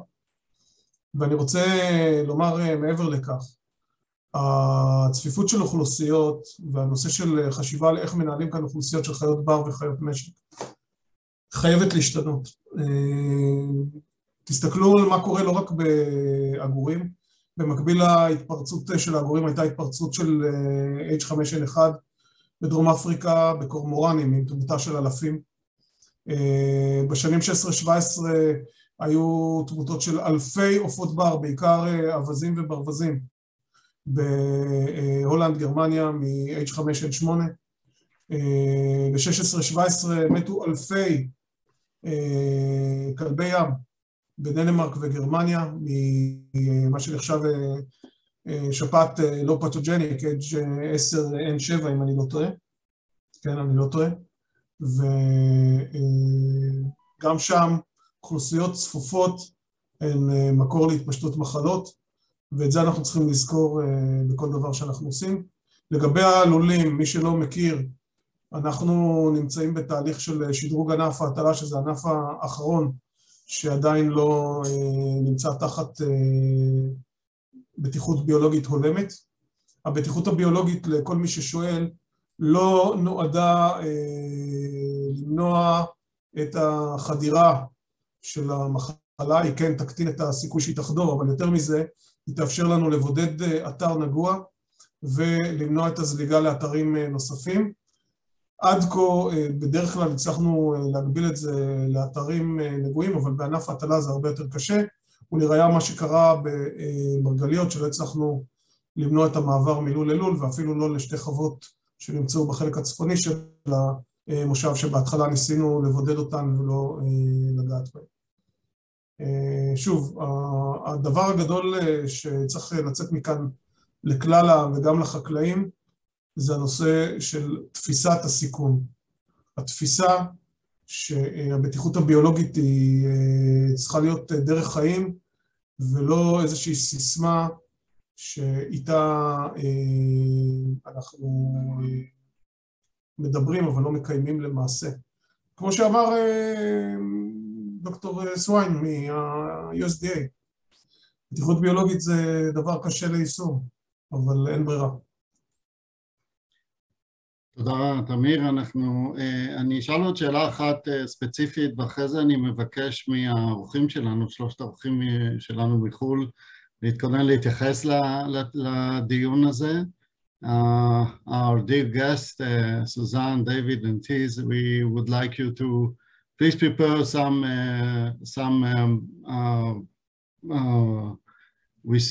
response to the discussion that you've heard. השאלה שלי שאני רוצה להעביר, אתם מדברים, כולנו מדברים הרבה מאוד על חשיבות הניטור וכדומה, ואני רוצה, אנחנו כמובן צריכים לנטר גם בלולים, גם בחיות בר, גם בכאלה שהם בריאים ולא חולים, וגם בסביבה. שאלה לדוקטור גל זגרון, אמרת, התייחסת לזה, אבל איך תכלס, על מה אנחנו צריכים לעשות בשבועות הקרובים, ובסוגריים לקראת השנה הבאה גם כן, כדי שבאמת יהיה לנו יכולת לבצע את הניטור הזה בצורה אפקטיבית. האם יש השקעה של הממשלה, של גופים, האם כבר אתם מדברים על פרוטוקולים מעשיים שיושמו בקרוב, שיתחילו להיות מיושמים בקרוב? אז תודה רן, אני אגיד שאת הדיגום הסביבתי, כרגע מי שמבצע זה משרד הבריאות, ואני מבינה שיש כל מיני קשיים. צריך באמת להחליט מי אחראי על מה, ולחלק את העבודה ולעשות את השיטות הנכונות, וניטור ודיגום זה סופר סופר חשוב. אנחנו מתעסקים בזה בתחום שלנו, במחלות וקטוריאליות. זה סופר חשוב, זה מידע שגם אנחנו רואים איך הוא הולך ומשתנה עם שינוי האקלים ועם המשבר האקולוגי, ואי אפשר להתעלם מזה עוד. אבל זה לא מספיק, אנחנו צריכים גם לעשות containment, צריך לעשות גם הכלה, ואתה שואל מה צריך לעשות לקראת האביב הקרוב, אז אני חושבת שאנחנו חייבים גם כמה שיותר לפנות חולים וגוססים, כי אנחנו יודעים שהם מהווים מקור זיהום, לחשוב באמת איך אנחנו מפחיתים צפיפויות, מצד שני בלי גם להפיץ ככה בצורה אחרת, ואני חייבת להגיד שאני באופן אישי, אני שמעתי, כולם עוסקים עכשיו באומיקרון, אני גם יושבת בצט"ם, אז אני גם כל הזמן שומעת אומיקרון, אבל אני חושבת שאני מאוד מוטרדת מהטריידמיה הזאת, מזה שיש לנו בעצם פה שלוש התפרצויות שונות, ויש לנו שפעת עונתית לא פשוטה, גם כן שפעת H3N2, אנחנו יודעים שיש יכולת לווירוסים לעשות reassortment, אנחנו יודעים שטורפים כמו חזירי בר, ראינו אותם טורפים עופות נגועים, והם יכולים בהחלט לשאת גם שפעת הומנית וגם את שפעת העופות, ולתגן לנו את הקוביד הבא. וזה לא מקרי מה שקורה עכשיו בשנים האחרונות, ואני חושבת שבאמת הגיע הזמן שקצת נתעורר. טוב, אז אני מעביר בזריזות לאורן, התייחסות, כאן דובר על אומיקרון, בוא תשתף אותנו, זה בטח שאלה שמאוד מעניינת את הציבור, איך הדברים האלה משתלבים. אני אשאל אולי שאלה גם יותר פרקטית, זה העובדה שאנחנו נכנסים עכשיו לגל אומיקרון מאוד גדול, תפריע או תעזור בטיפול בשפעת עופות? אורן, אתה על מיוט? קודם כל, אני לא רואה באומיקרון משהו חיובי, אבל עדיין כשיש לנו התמודדות שכזאת, יש היבטים חיוביים ושליליים, במקרה שלנו התפרצות האומיקרון היא הכניסה הרבה לבידודים, אז יש הגבלת תנועה, זה מאפשר לצוותים לעבוד ולפנות עגורים במקום, פחות סכנה שמטיילים יהיו באזור הזה, אבל כן חשוב להדגיש שיש גם היבטים שליליים. עובדים לא מגיעים לעבודה, יכולים לא להגיע לעבודה ולאסוף עגורים, וזה עול במשקים, וזה עלול לעכב את הטיפול בבעיה. וכפי שנאמר מקודם, אנחנו נמצאים בתקופה של שפעת עונתית ואומיקרון, פועלים שמגיעים, היה גיוסים לפינוי אותם משקים ולאותם עגורים ממקומות כאלה ואחרים, ואנחנו לא יודעים את הסטטוס הרפואי שלהם, אנחנו לא יודעים מה מצב החיסוניות שלהם, ולכן הם עלולים להידבק ולגרום ל-reassortment, כפי שנאמר, והצגו לנו פה איזשהו זן חדש, שיהיה מותאם לעברה בין אדם לאדם ביתר קלות. אז גם מפה לכל מי שמקשיב, חשוב מאוד ההתחסנות לשפעת עונתית, במיוחד אם מי שעובד עם בעלי חיים, עם עופות, יש חשיבות מאוד מאוד גדולה. זה אחד הדברים שאנחנו כן חשוב לנו אולי לעתיד, ברגע שתהיה לנו כזאת התפרצות, כאשר אולי תהיה איזושהי מצבת אדם, לבוא ולוודא שאנשים שנכנסים לשטח עברו איזושהי התחסנות כנגד שפעת עונתית, במיוחד בעונות החורף כשיש התפרצויות שכאלה. היה פה איזשהו דיבור מקודם על הנושא של בריאות אחת. אז כן, אנחנו, משרד הבריאות רואה את החשיבות. גם היום עם כל הנושא הזה של הקוביד שאנחנו בעצם מתמודדים איתו במשרד הבריאות, אנחנו גם קצת יותר מתורגלים להתפרצויות.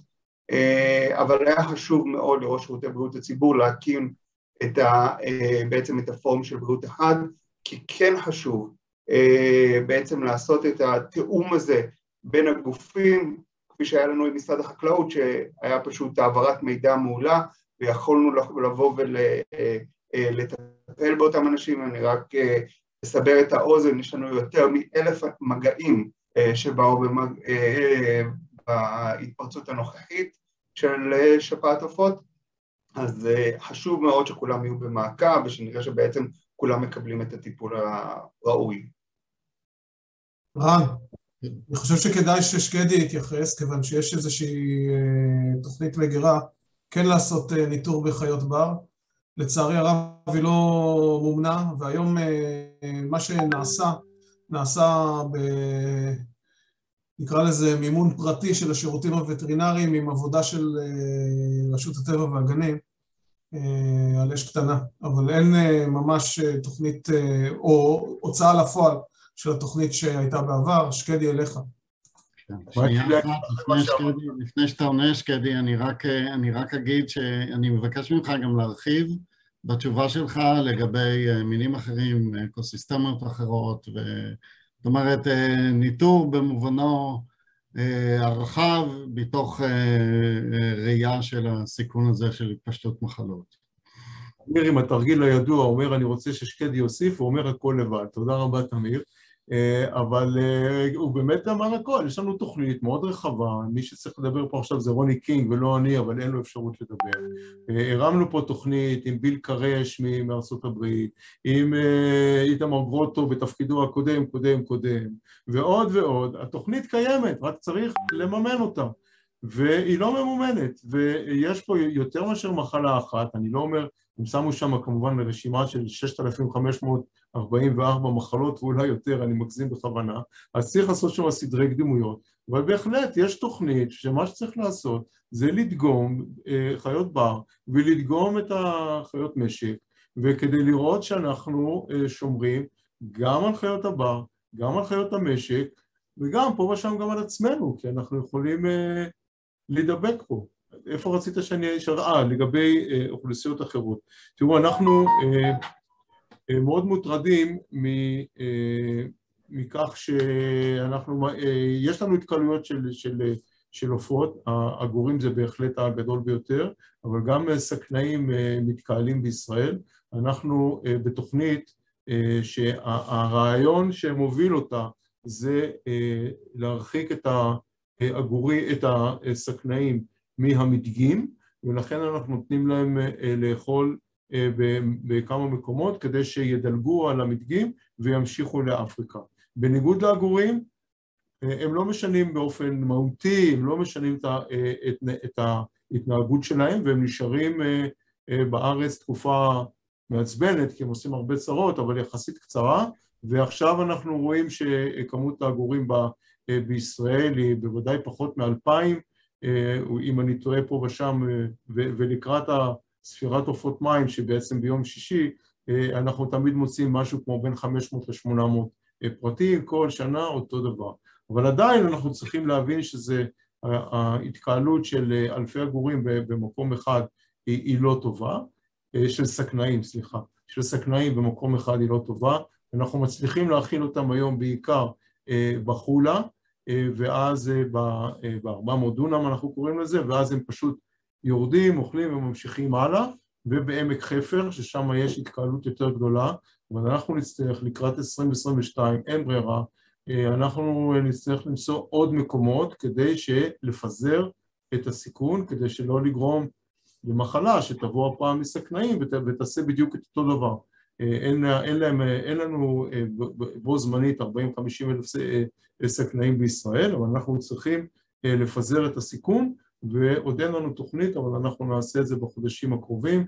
הצהרה תגיע אלינו מהבחינה הזאת רק החל מאוגוסט, ספטמבר, אוקטובר, נובמבר, שנה הבאה, ואנחנו לקראת אוגוסט אנחנו נהיה חייבים למצוא מאגרים נוספים כדי לפזר את הסיכון ולהקטין אותו, כדי שלא נקבל את אותה מגפה שתגיע פעם מסכנאים. אני רוצה רק להוסיף, רגע רן, להגיד שיש עוד התקבצות וזה דיות במזבלות, נכתב פה בצ'אט, ועוד דבר שאוהד הצופה כתב, שבבית החולים לחיות בר כל עופות המים והעופות הדורסים נדגמים לווירוסים, כולל שפעת העופות מזה שנים, אלפי עופות בשנה. רן, א', יש טבלה מסכמת, אם אתה רוצה אני יכול להציג אותה, של חיות בר. אבל היא מאוד חלקית. אני רוצה להגיד על העניין הזה משהו. ראיתי את הטבלה הזאת ואני יכול להגיד לכם, אני מכיר ממה ששקדי אמרת, הפעילות של רוני קינג לאורך הרבה מאוד שנים בעניין הזה, וזה באמת מאוד מאוד מבורך ומאוד חשוב, וצריך להיות מסודר ותחת מימון והכל. אני חושב שחיות נגועות, פצועות, חולות, מתות, זה מדגם כמובן מוטה, ואני יכול להגיד לכם שאנחנו בשנה שעברה, שדגמנו ברווזים בחיים, אז מצאנו את רוב הדגימות החיוביות ל-H5N8 במריות, שובלרס, שלא הראו סימנים של המחלה, אבל כנראה כן נשאים ומפיצים שלה. אז אנחנו צריכים לעבור מניטור של פרטים מתים וחולים לניטור שהוא יותר מייצג את האוכלוסייה, ואני חושב שמה שהעלינו קודם, ניטור של הסביבה, של המים, צריך אולי הכי פחות מוטה, אני לא מומחה בעסק הזה, אבל זה צריך לעבור קפיצת מדרגה, כי כמעט אין לזה התייחסות, וראינו עכשיו שלא מוכנים לדבר הזה. אבל התוכנית של רוני לא מדברת רק על עופות פגועים, ממש לא. התוכנית... אני יודע, אני לא אמרתי שהיא מדברת על דיגום יזום. אני רוצה להדגיש את זה, שבית החולים לחיות בר עושה עבודה נפלאה ובודק את כל הדברים האלה, אבל צריך לדעת שזה מדגם מוטה וצריך להרחיב את הדיגום ולהשתדל לחסות כמה שיותר מינים בשטחים וזמנים. תוכנית הניטור של בריאות אחת בדיוק תעשה את זה אם היא תמומן. בלי מימון לא נצליח. אוקיי, נוגה, יש... לא רק מימון, זה גם משאבים נוספים של כוח אדם וכאלה, אבל... זה הכל כסף. אני חושבת שאנחנו נסגור כאן, רן, כי אנחנו כבר... אולי ניתן לאורחים שלנו, נוגה, אולי ניתן לאורחים שלנו התייחסות קצרה על... אני חושבת, מי נשאר איתנו? טיס איתנו? נשארו שניים. טיס כאן. רק טיס. Tis, would you like to say? Yeah, I see that you raised your hand. Yes, I'm still here. I have a few comments. Thank you very much. So it's very interesting to hear these discussions, and I can understand that it's not easy to make solutions for this. I maybe give you some information what has been happening in Europe that might be relevant to what you are discussing to do in Israel.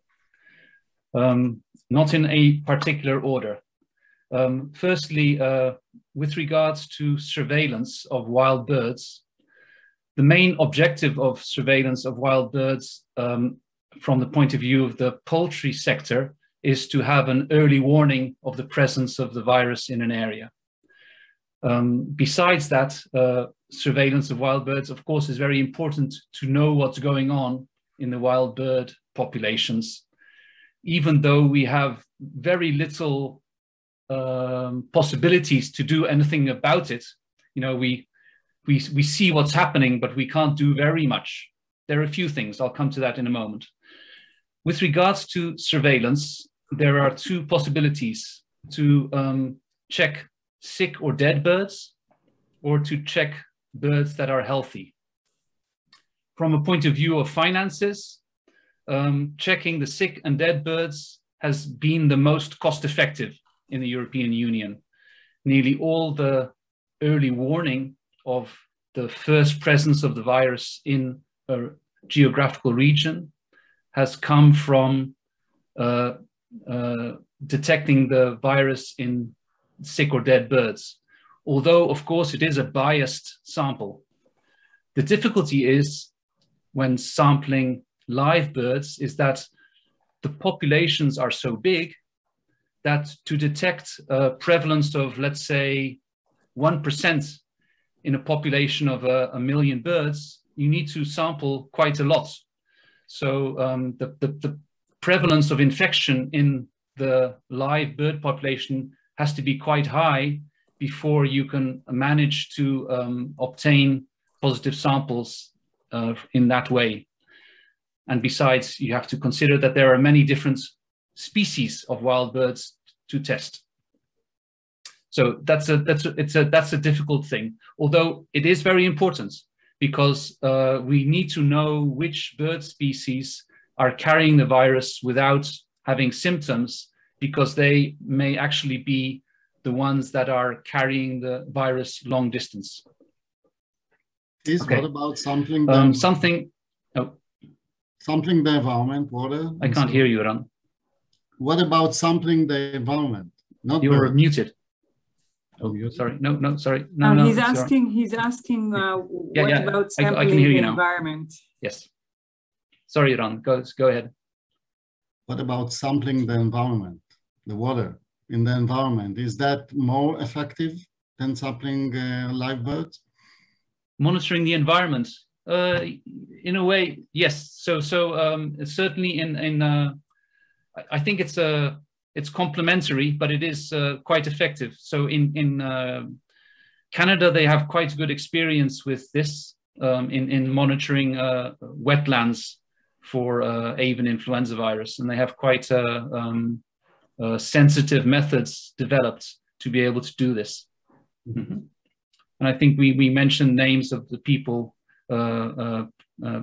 previously in our webinar who could do this.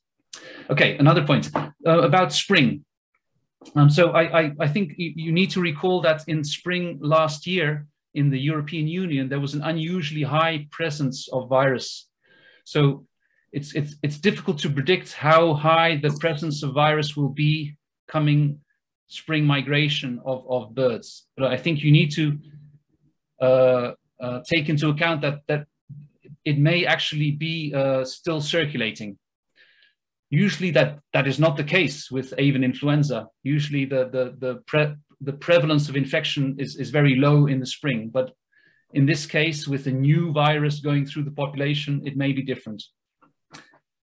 So with regards to risk, so I think the interface between wild birds and poultry, we are surprised in Europe that because wild birds are now circulating the virus in the environment, the risk to the poultry sector is very high. So it is very important for the poultry sector to improve their biosecurity measures, because they need to take into account that the virus will be more present in the surroundings around the poultry farms than they are used to in the past. Yeah, so about vaccination. So David Swain very clearly indicated that it is stamping out or depopulation that is the historical and standard method for dealing with high-path avian influenza. So currently in the European Union, there are several countries that are questioning this because they are having outbreaks of high-path avian influenza for several years now in France and in Germany, in the Netherlands, in the United Kingdom. And there is a general dismay about repeatedly culling the chickens and the turkeys on the farms to deal with the high-path avian influenza. So there is serious discussion about vaccination in Europe. So that's something to take into account. Then maybe what are the active actions that can be taken? So I see that there are 3 active actions that can be taken. One is with regards to water.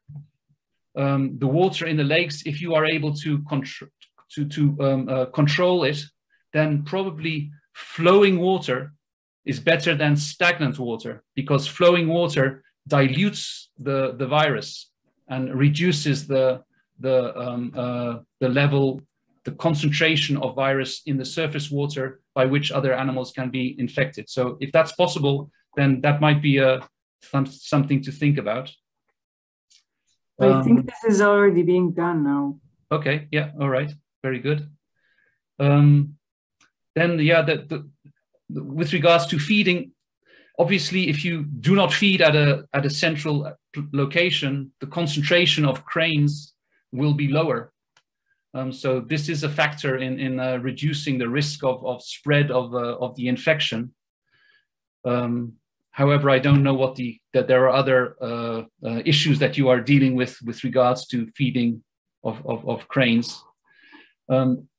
If you do feed cranes, I was wondering, it wasn't clear to me, what is the surface at which they are being fed?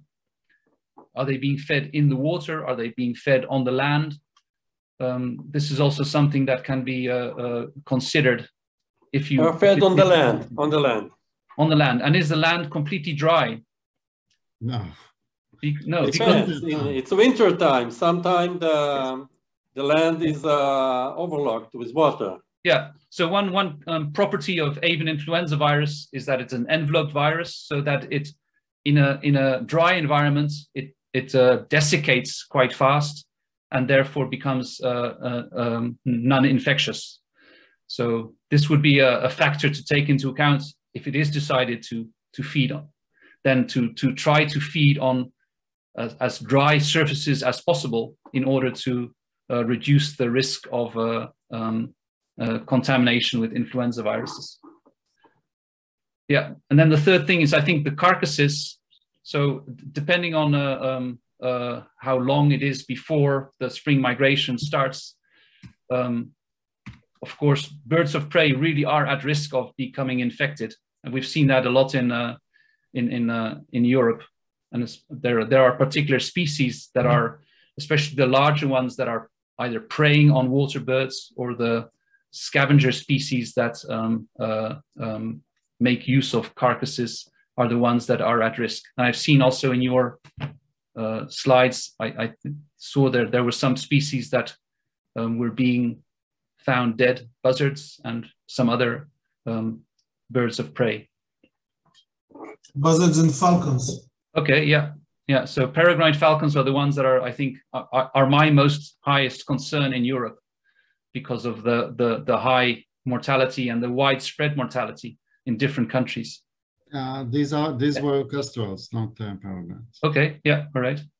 Then with regards to monitoring, the European Union actually has since 2005, 2006, payments to each of the member states of the European community to carry out passive surveillance of wild birds. So this is a system that has been in place since 2005, 2006, whereby each member state needs to provide a plan about how many birds they are going to test, which species, and if they have a particular risk assessment, you know, which areas they're going to test because they are more important than other areas. So this has been going on for at least 15 years. And then finally, my last comment, and you probably know this, is that there has been a big outbreak of high path avian influenza in pelicans in Bulgaria a few years ago. So they are certainly susceptible to mass mortality from high path avian influenza. That's it. Thank you. Thank you very much. Yeah. Okay, Yoav, you want to raise your hand and a very short. שתי הערות קצרות וממוקדות.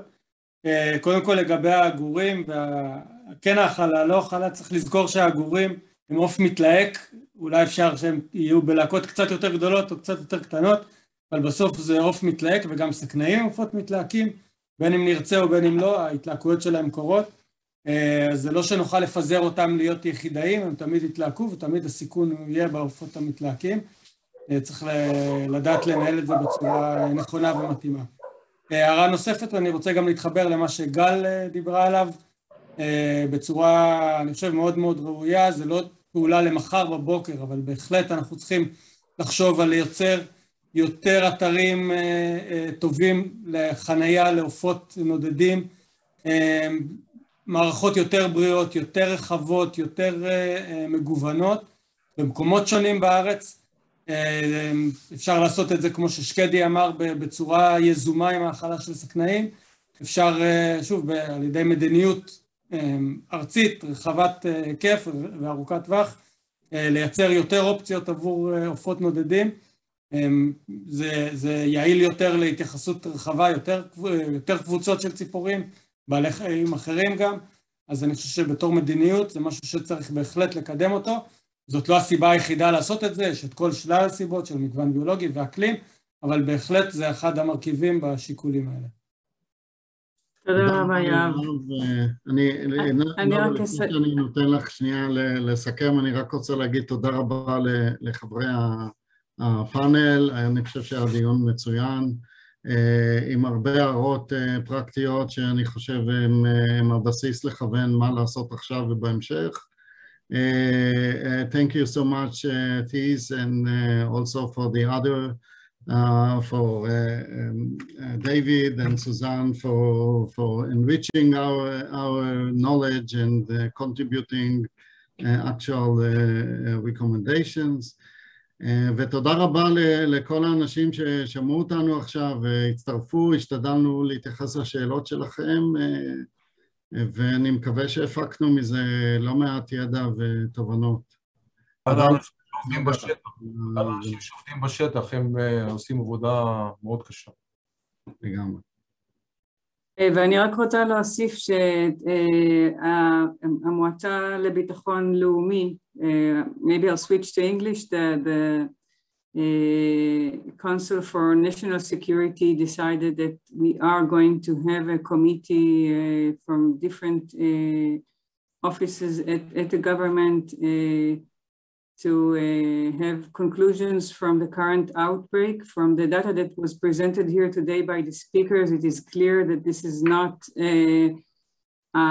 a random occasion that will not repeat itself.